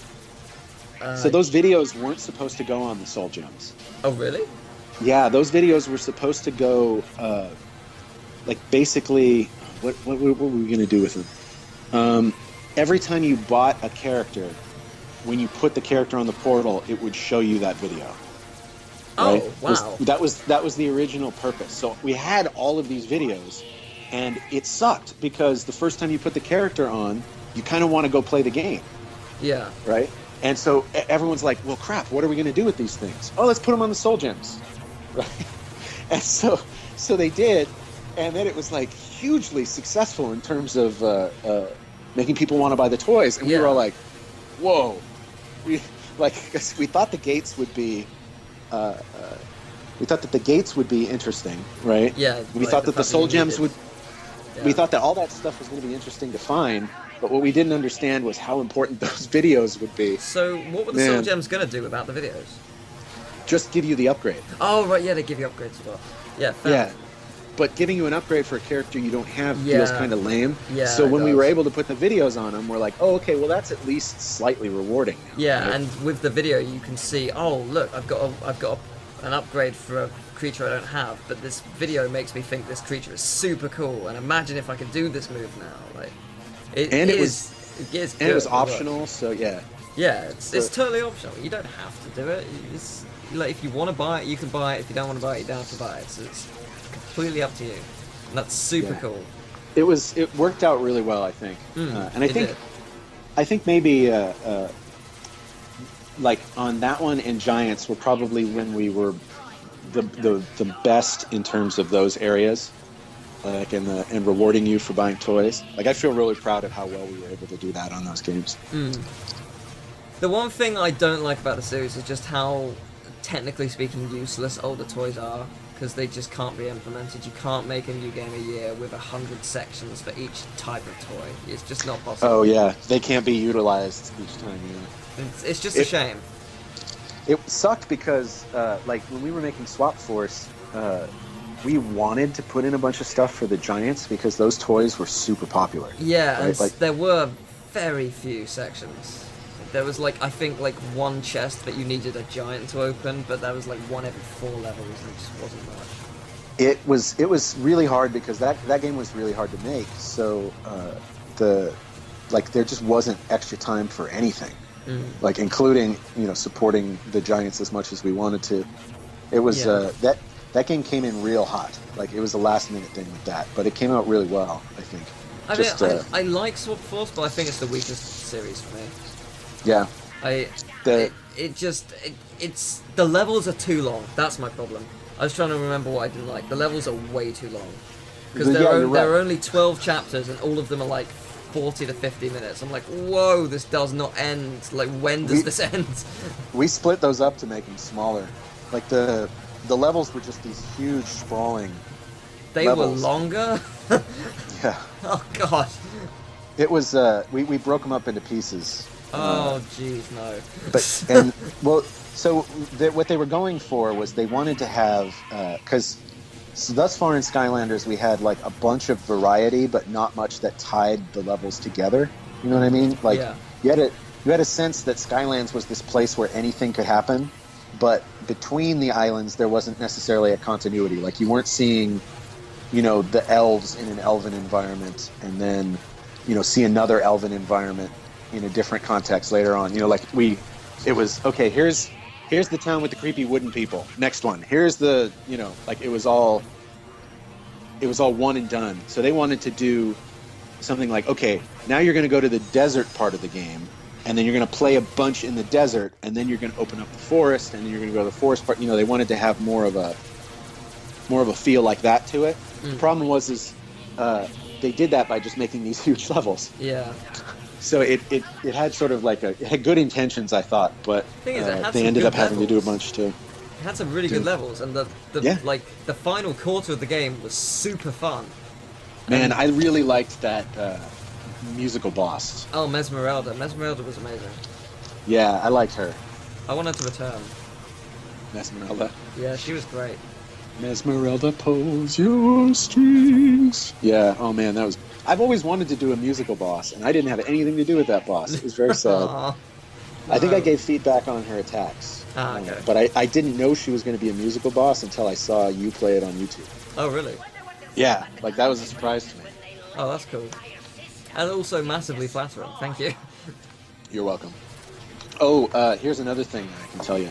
So, I did the Lockmaster, the design for the Lockmaster, right? Oh, yes, I do. Yes. And then I did Skystones also. You came up with Skystones. The first Skystones, yeah. So you invented the formula for Skystones, which is an I did. incredibly fun minigame. Yeah, well, I don't know that I'd say invented, because it's very close to Final Fantasy Triple Triad, right? But it's different. It's just, yeah, I did come up with the original one. Yeah. I love Skystones. So, I think Skystones is great. One of the things I really like when I'm watching people play through those is there's a whole bunch of trickery that I do to get you to learn how to play the game that nobody ever notices. And I wanted to see, because you always talk about what you're thinking while you do it, right? Whereas when we're watching people in user tests, they don't always do that. So I could hear you reasoning out why you would turn the thing to the left or turn the thing to the right, or why you were playing which cards and stuff. And I was just like wringing my hands going, he's doing exactly what I want him to. And you were just like, oh my god, I am the best at this game. You were just feeling like but every single move you made was like me pulling your strings. It was awesome.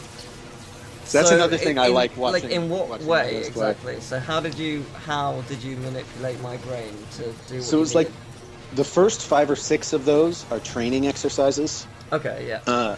And the way that we do it, because when you play that puzzle, at any given time, there's only 2 ways you can go, right? You can turn the whole puzzle to the left or turn the whole puzzle to the right, and then your little dude falls. Yeah. So if you want someone to go to the left, you put like a little shiny collectible thing on the left, and then don't put one on the right.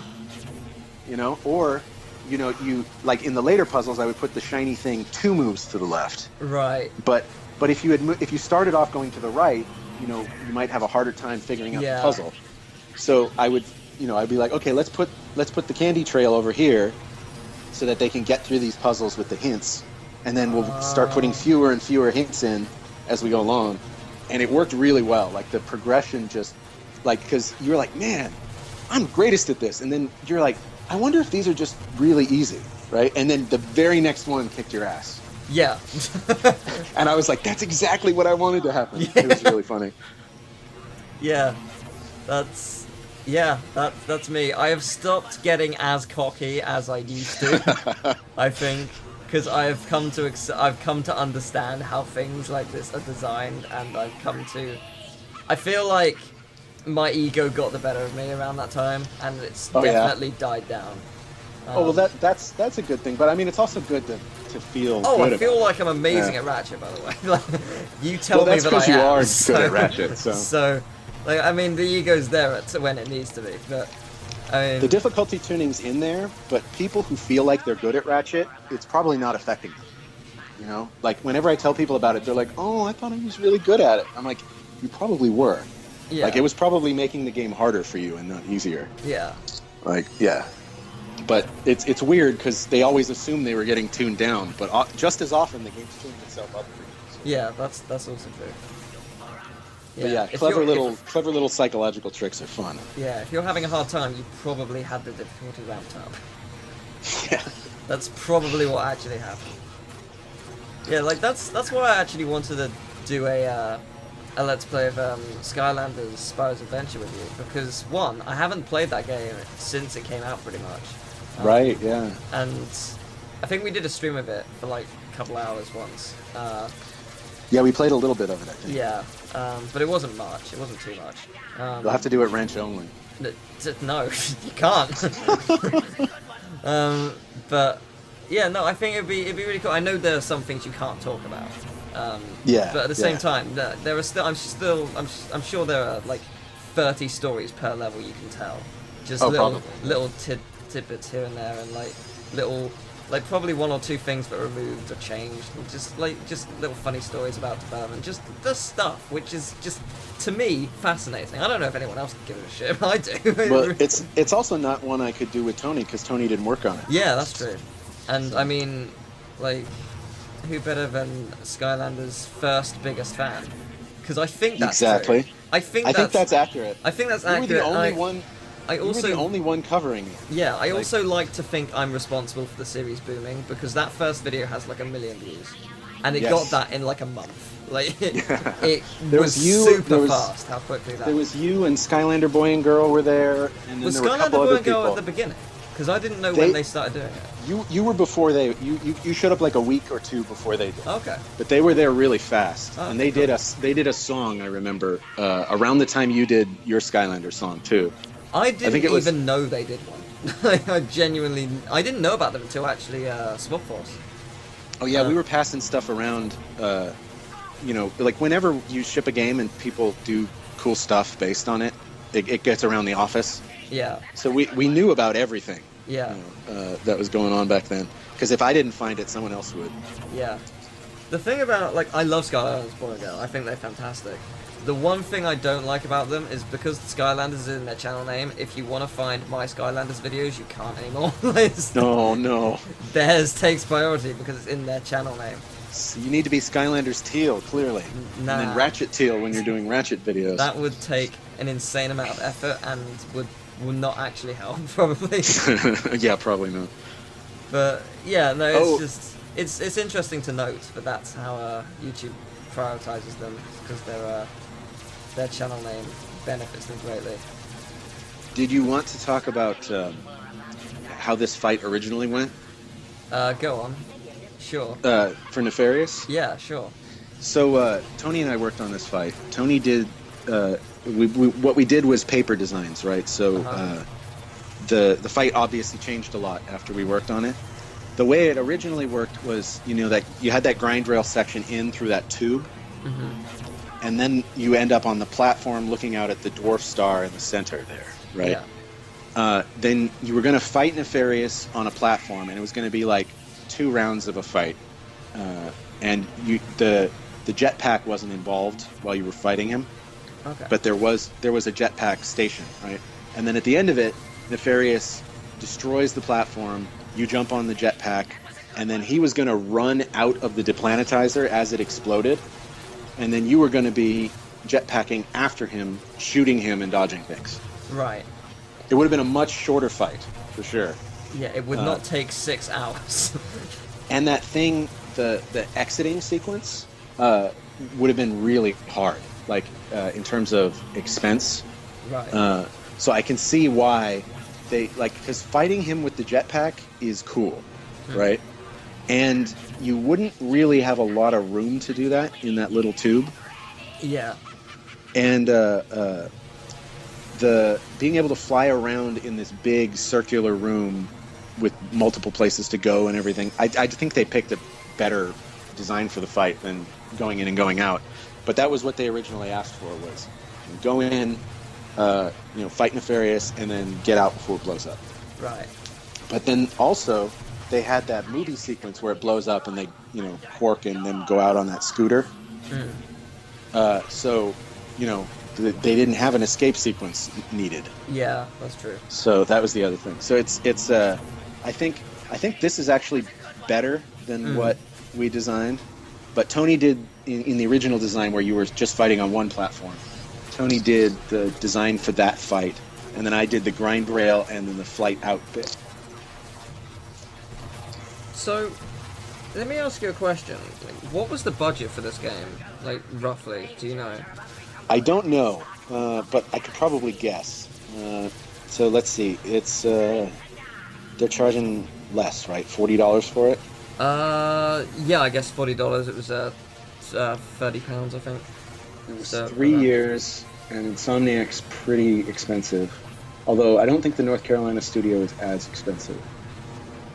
I don't think they could have done it for less than 30 mil, but I doubt it was that cheap. Right. I was wondering, how much, say it was 30 mil, how much do they need to sell to be able to make even? Is that a million copies? So when you sell at a store, the store keeps 30%. Oh really? Is that much? It keeps a third, yeah. Okay. It's different depending on where the store is and if it's online or not, but almost every store will take about a third of the sticker. How does it work if it's on the PSN store? Because it's the same company, presumably. Sony gets more of the cut. Okay. Because since you don't pay a cut to the retailer and distribution people. Right, I see. Yeah, so the retailer gets a cut usually, like Apple or GameStop or whatever. They get 30%. Then the publisher, whoever put the money to make the game out, they get all the rest of the money until they make back what they put in. And then they split it the rest with the developer. Right.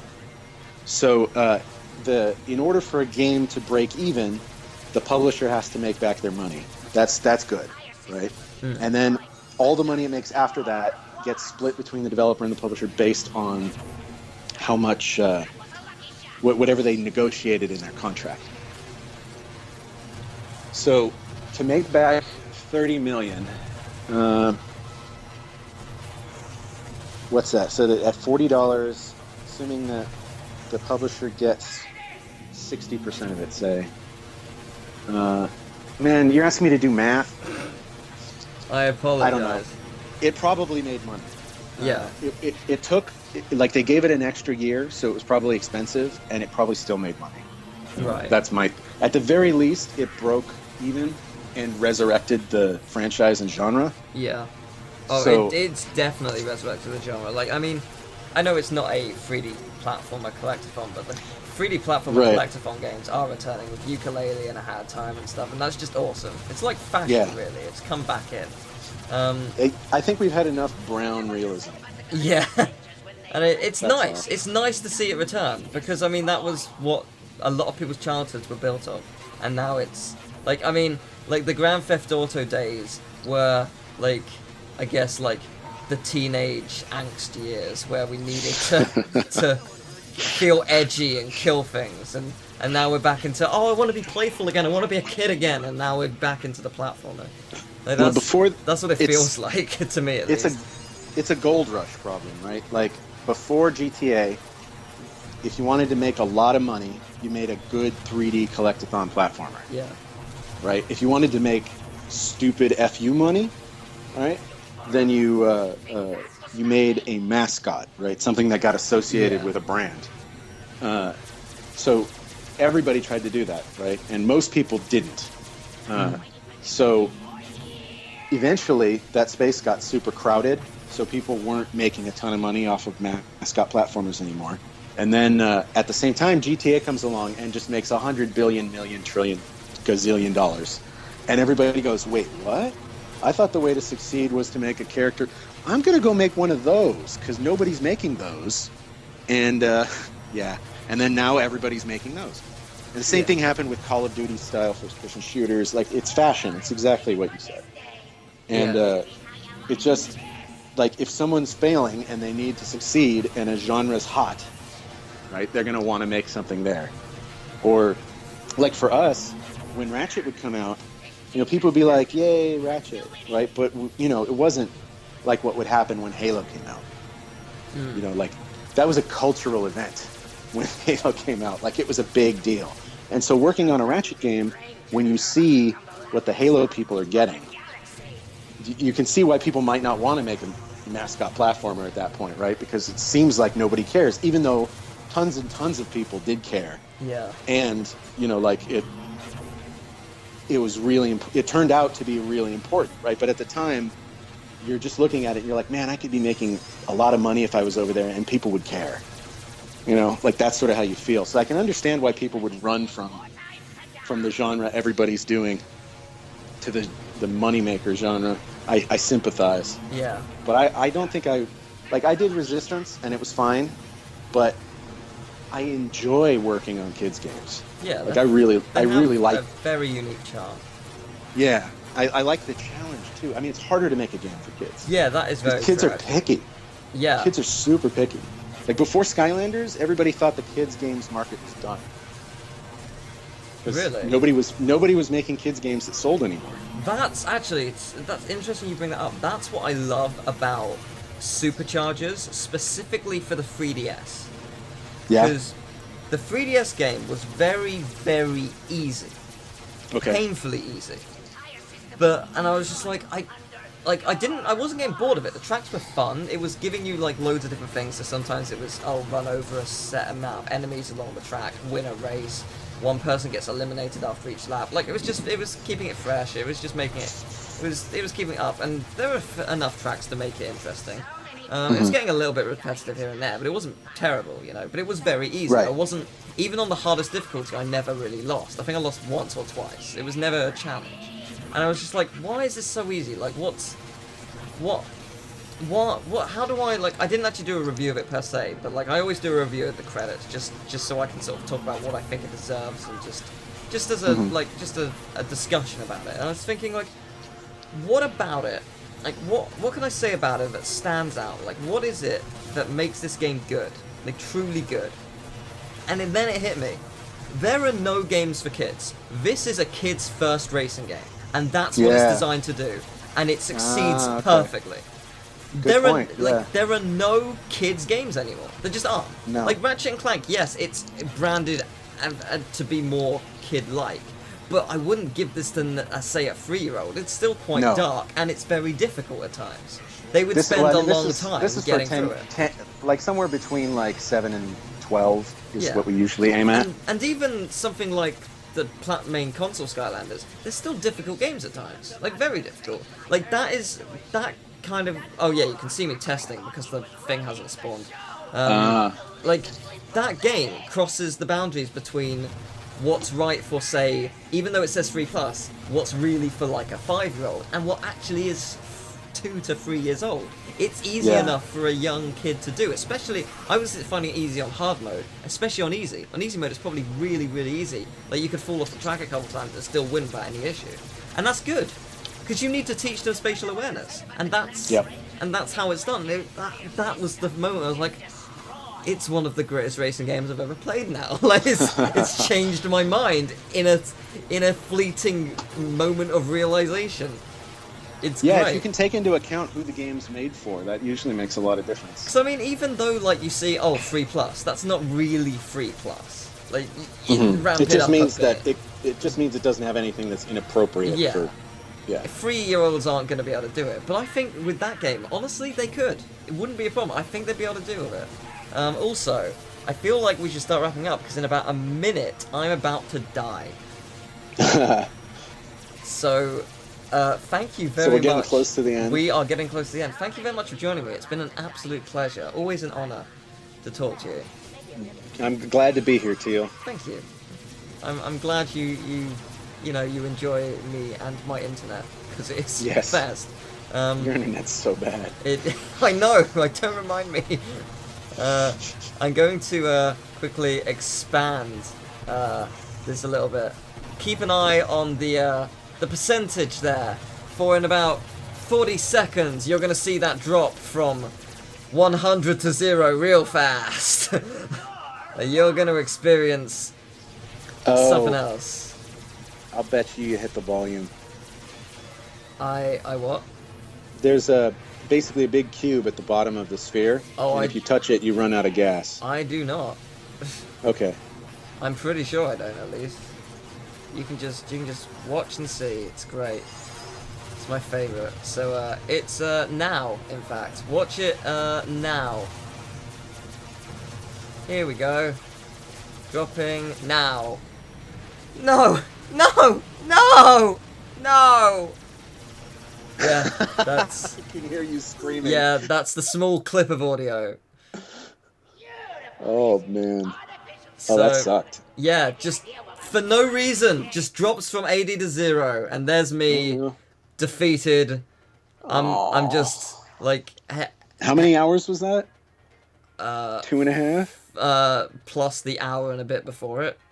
Oh, right. So, 3.5 hours, maybe more. And this is the screen of dejection? Yeah, true depression. But hey, back to live stuff now. You get real live stuff at 10%. Woo. Oh, 10%. 10%. Okay, the help over there isn't spawning. Cool. Don't know why. Okay, 10%. So, last time you saw this, I think I was at 40 something. Nothing's changed apart from me throwing these and mines at a consistent rate. And that's the only difference, really, that I can see. How do I deal with the mines? I don't. If I have to absolutely get rid of them, I tank them, and that is it. I have no way of getting rid of them effectively. Because they just suck you in and you die. And that's all you get. Still got nanotech here, so that's always good. So, it's not that bad, it's just... It's not terrible, it's just insane, and the first attempt took me like, I don't know how many hours it was, 3 hours, maybe more, and this has been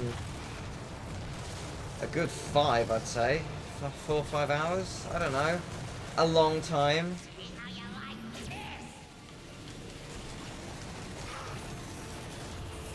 A very, very long time. It's just insane. There's so much to do, and no time to get him. And I've still got like 200 hits to get. That's the thing. Like, that's the problem. Oh, no! Okay, well, I've been forced into it, so I have to tank it.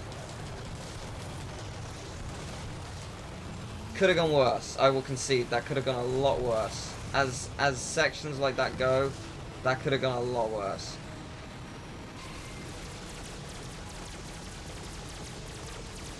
I wonder what they'll say about the Galactic Rangers when they let an entire system. Time to die. Okay, can I get some health, please?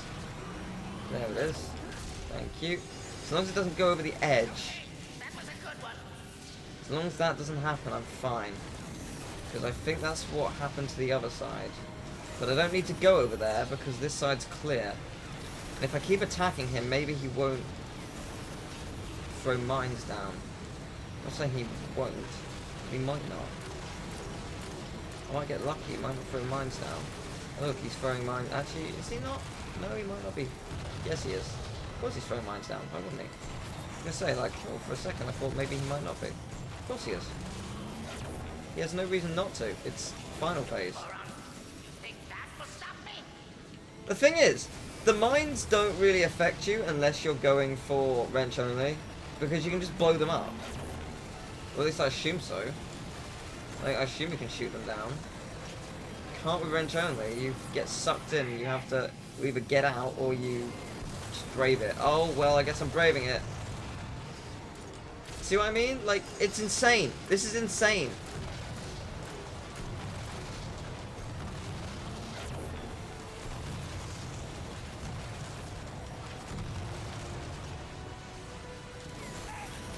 Okay, 9. Come on. Come on.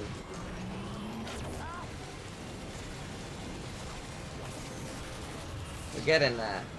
Slowly getting close to the end. Jesus Christ, why?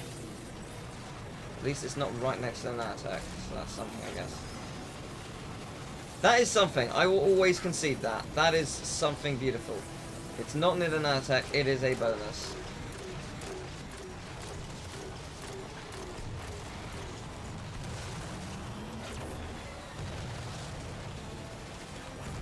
Whoa, okay.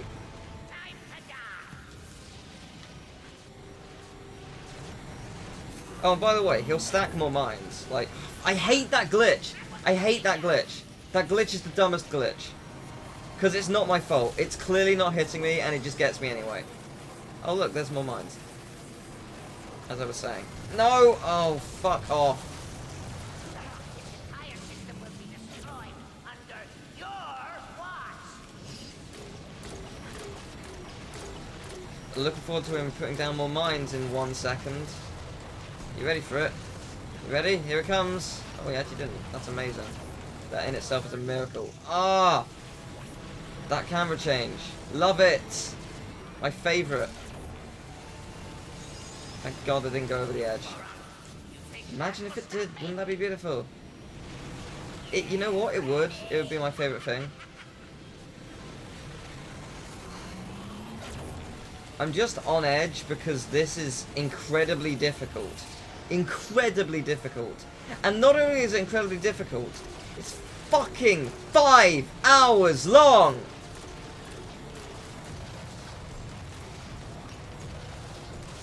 It just, I just don't. Okay, that was a good one. Right, I'd rather sacrifice... I'd rather sacrifice doing damage if I can get my stuff back. I've died to not having stuff before, so... I died to not having jet fuel. That was so depressing, I didn't even notice. So I wasn't listening with audio. I was sitting in a different position, not listening to the game audio. So I didn't hear that it was running low. It just caught me by surprise, and then death, and then yay! Let's see how you like this. How did it travel that fucking far?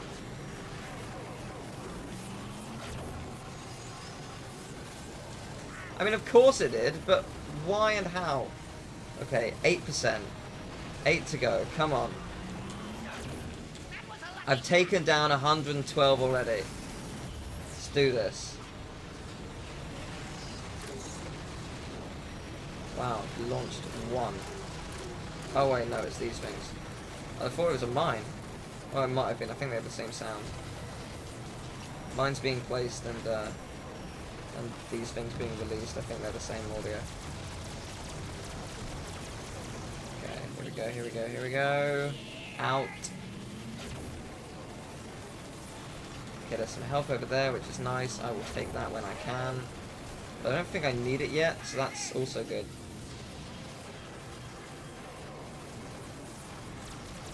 Okay, that was a good one. I just wish I knew where the audio for this, not audio, the nanotech for this area went. Because there was nanotech, and it's now gone. Maybe it fell off the edge. Maybe I can't get it anymore. I don't know.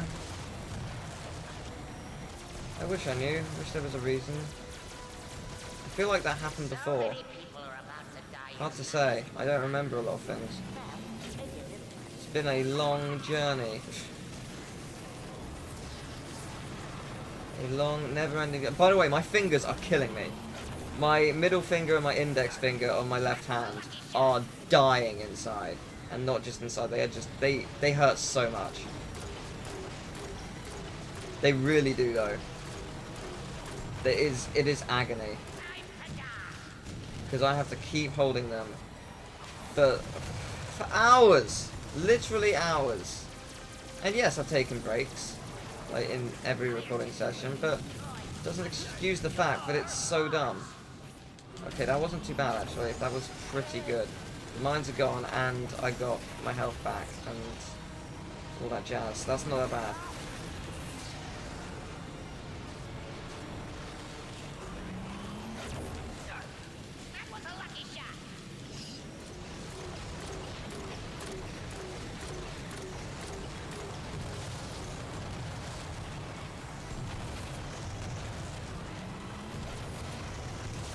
Cool.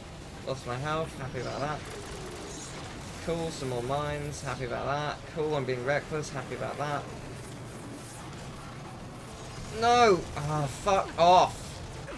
Oh, what about this is fucking fair?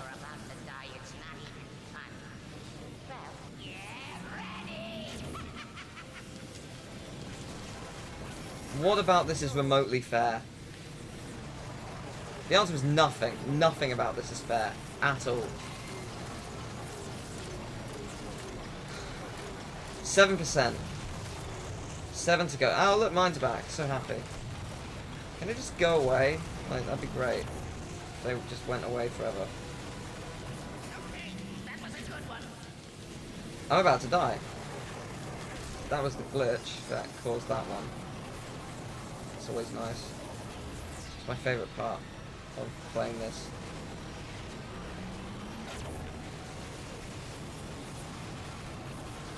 I'm playing so stupidly.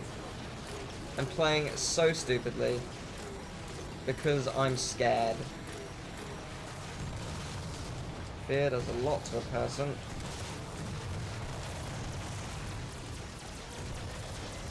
Give me some nanotech. Nanotech is back. If you fall off the edge, I will murder someone. It will be nefarious.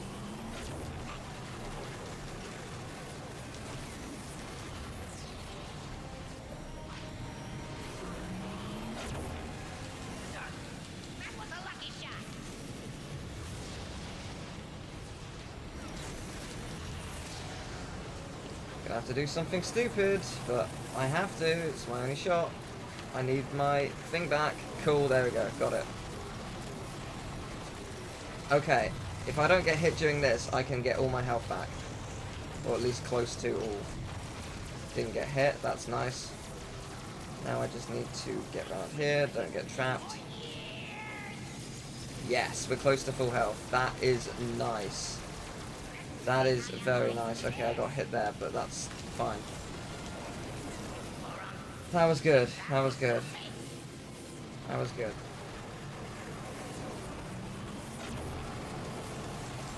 So I can really hope for just surviving here and there.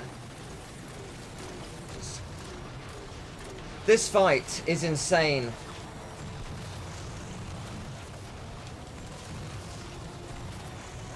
I don't know how to describe it. It's just insane. Shit. Fuck it. Fuck it. Take them out. Take them all out. If I'm gonna like get the nanotech, and I may as well just take it out anyway. If I'm gonna do it that way. Oh, that got me, did it? Okay then.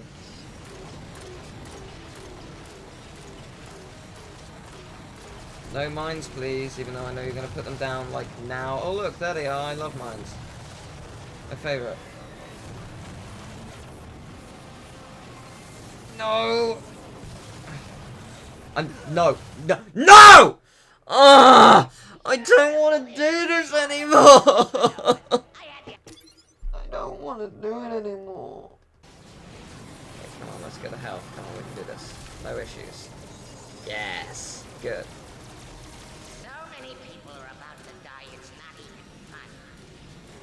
We need jet fuel, but what the hell hit me?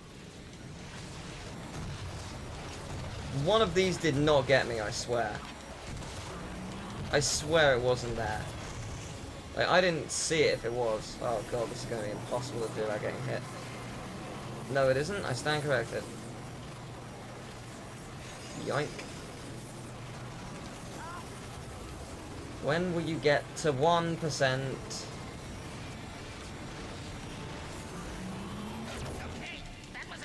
Now, okay. Okay, like 20 hits. 20 hits and you are dead. Let's not do anything stupid, let's not do anything reckless, let's just end this the way it should be ended. In style, with grace, with poise. Hopefully with some luck. Can't wait to edit this. Oh god. There's some nanotech, thank you. So glad I like saved it. Like I just didn't grab it as much on this side. It seems to just disappear at some point. I don't know why.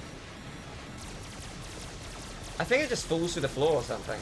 It might just be a glitch, and I was super unlucky. I turned him into a sheep. That moron actually thought he was running the show. How delicious. I'm gonna need some jet fuel as well, which makes life so much better. I should probably go for it now. I should probably go for it. I should definitely go for it now. Why am I taking risks? Doesn't matter if I miss a cycle of attacks. I can miss a cycle of attacks. I cannot lose out on jet fuel or nanotech. That's just idiotic. Okay. Come on. Got about 3 hits there. That's something. I think 3 more cycles of this. 3 more.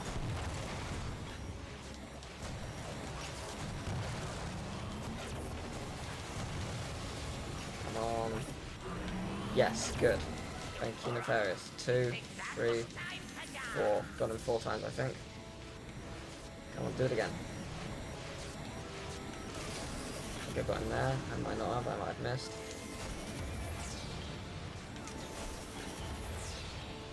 Oh, that shouldn't have got me, but whatever. Yes.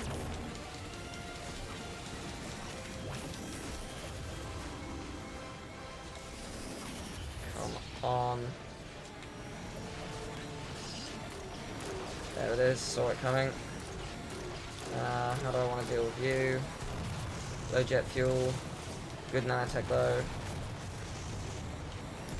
Should be very good ammo. Where's the platform? It's over here.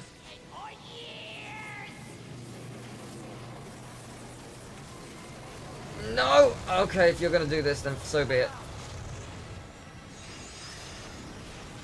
It's not terrible. It's alright. It's alright.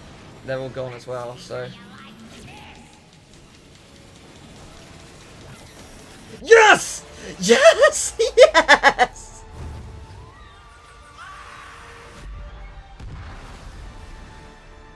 Deplanetizer entering Umbrus orbit. Let's go. Ratchet, you have to get out of there now!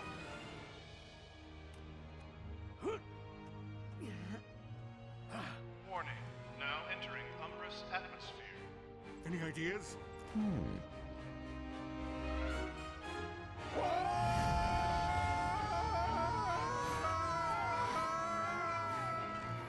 We must find one of Drek's teleporters. I saw one on the bridge! Watch out! Whoa! Hang on, boys! It's here! Hit the brakes!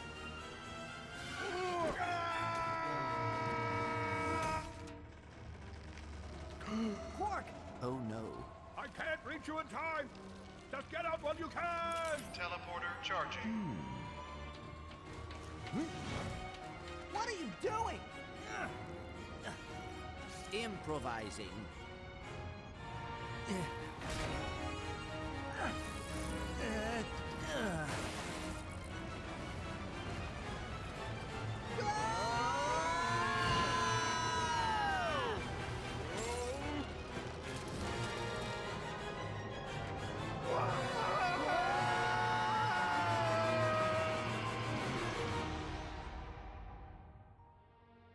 And that, my friend, is the story of my heroic redemption.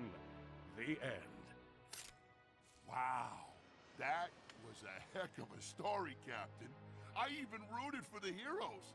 Normally, I hope they, you know, die. Well, that's touching. Captain? Hey, Ratchet, Clank, how are you guys? We are doing well. We just came here to visit the Rangers. Yeah, Alaris invited us over to try out some new weapons and, you know, just boring old stuff. How are you? Great, good, fine, yeah. Prisoner escaping. Prisoner escaping. Prisoner escaping. What did I tell you? No prison can hold Shiv Helix.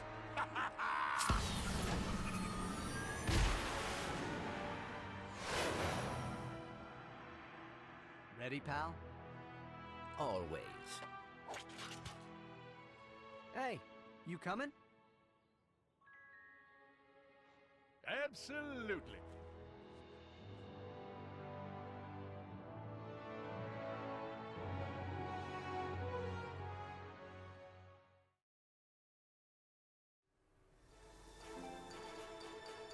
Oh my god. It's over. I'm done. Oh my god. This game is so brutal, wrench only. It just is. It's so brutal. It's hard to describe, really. It's just...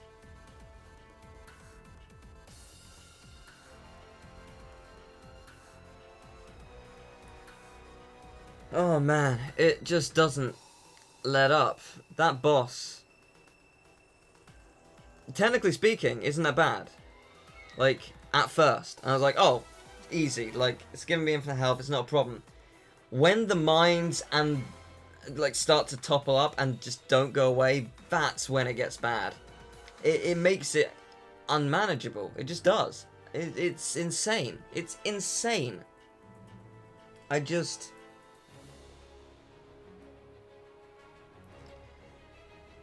I'm so glad it's over.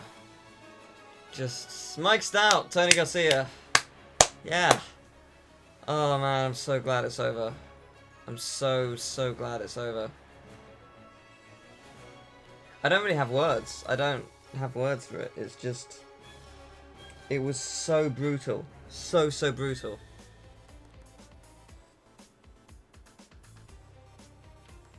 At first I thought Deplanetizer 1 was the hardest part. That was the hardest part. If the health wasn't there, that would be virtually impossible. Because that's 6 hours of not taking more than 10 hits at best. And that's assuming you don't get hit by any of the robots he throws out, by any of the robots that are there, any of the robots, lol, any of the robots that are there, any of the mines, which you can't dodge. Just that, I don't know, like the glitch with the thing hitting you, just all of it just topples up one after the other, and it makes it damn near impossible. It really does. But there it is. Ratchet and Clank PS4 wrench only. My god. I know I cut out like 30% of that. Like I made a decision after the first death. If I make it to 10%, restart there, or I say when I make it to 10%, just restart there, because it's not worth showing it all. Like, nothing changes between the 40 and 10%, apart from, I guess, the mines get thrown out as well as the robots, but it doesn't matter. Like, that's such an inconsequential thing. You've seen the mines, nothing changes.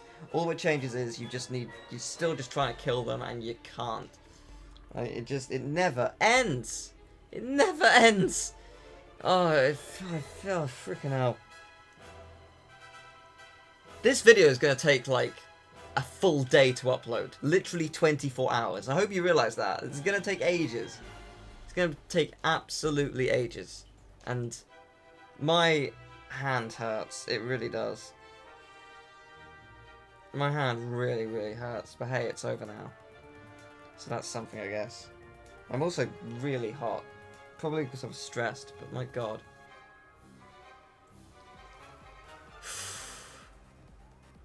But hey, it's over. I can look back and be happy that it's done. And I'm proud that I was able to do it. I'm proud I was able to do it.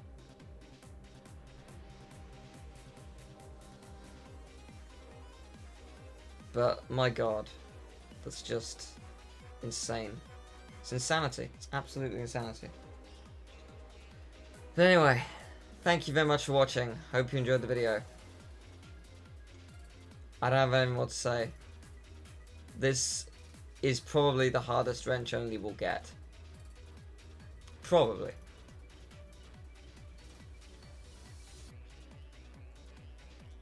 every other game, enemies hurt each other. Not this one. Every other game, like, you have invincibility frames while you've just been hit. Not this one.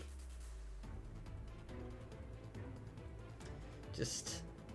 I love this game, but wrench only is where you see it, where you get to see the flaws that do genuinely need to be addressed.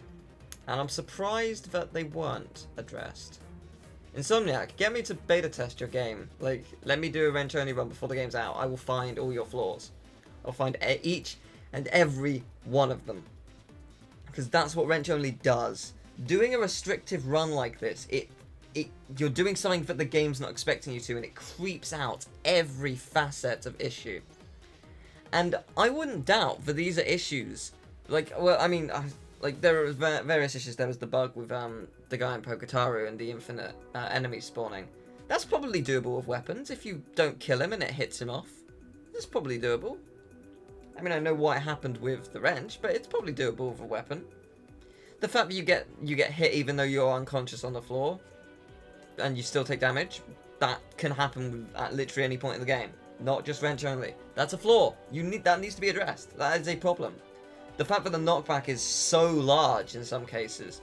The fact that enemies don't hurt each other. That is a thing. Like, if that was in all the others, why is it not in this one? I don't understand. Like, I know it's a kid's game and it's not supposed to be fully realistic, but put a sense of realism.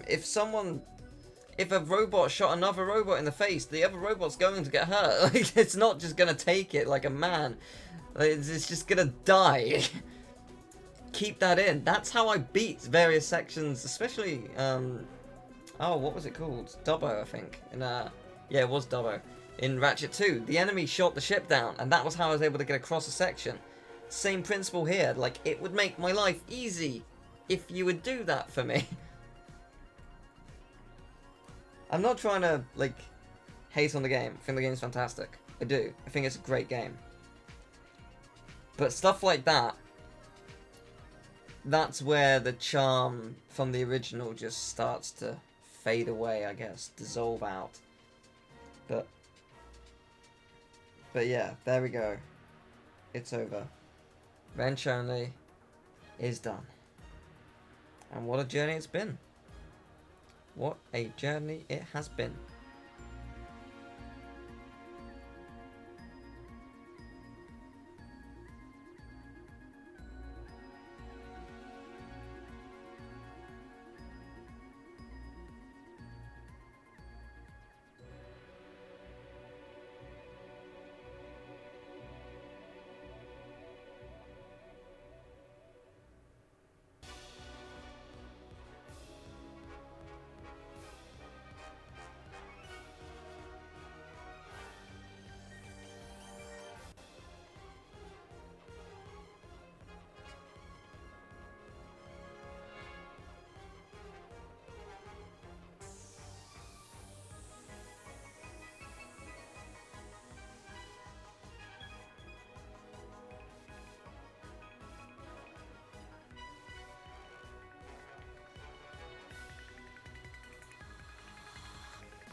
Once again, thank you to Duo Strikes for doing the death count.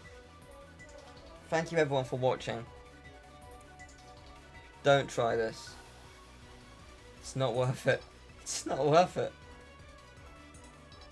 Nefarious is insane. Nefarious is truly insane. Especially at the end. You can't falter for a second. And that's where it just comes into play. I would love to see a TAS of this, where, like, where it's wrench only and health isn't picked up.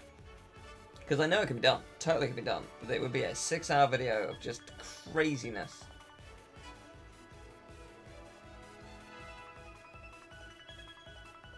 And that's the thing, like, with normal, I would have received double damage. So those mines would have been doing 80 damage. Nefarious' shockwave would have been doing 40. His laser, 60. Those little things, 40. Those little robot things. Then, or was it 30? I don't remember. Somehow it slipped my mind. I've blacked it out already. Like the... What else is there? I don't know what it's like on hard mode. I don't know what the damage difference is on hard. But if it's anything like this, then... If it's anything like the leap from easy to normal, let's double it again. So... Stuff like... So... His shockwave, either 60 or 80. His laser, either 90 or 120. Those mines might be 160. It's insane. It's actually insane. But it's done. It's over. Thank you for watching, everyone. I'm going to sleep. Going to sleep. Oh, man. Oh, Ratchet 1, 2, and PS4, 100% wrench only. Nothing has beaten me yet. I wonder if anything will. Never doing it on challenge mode again.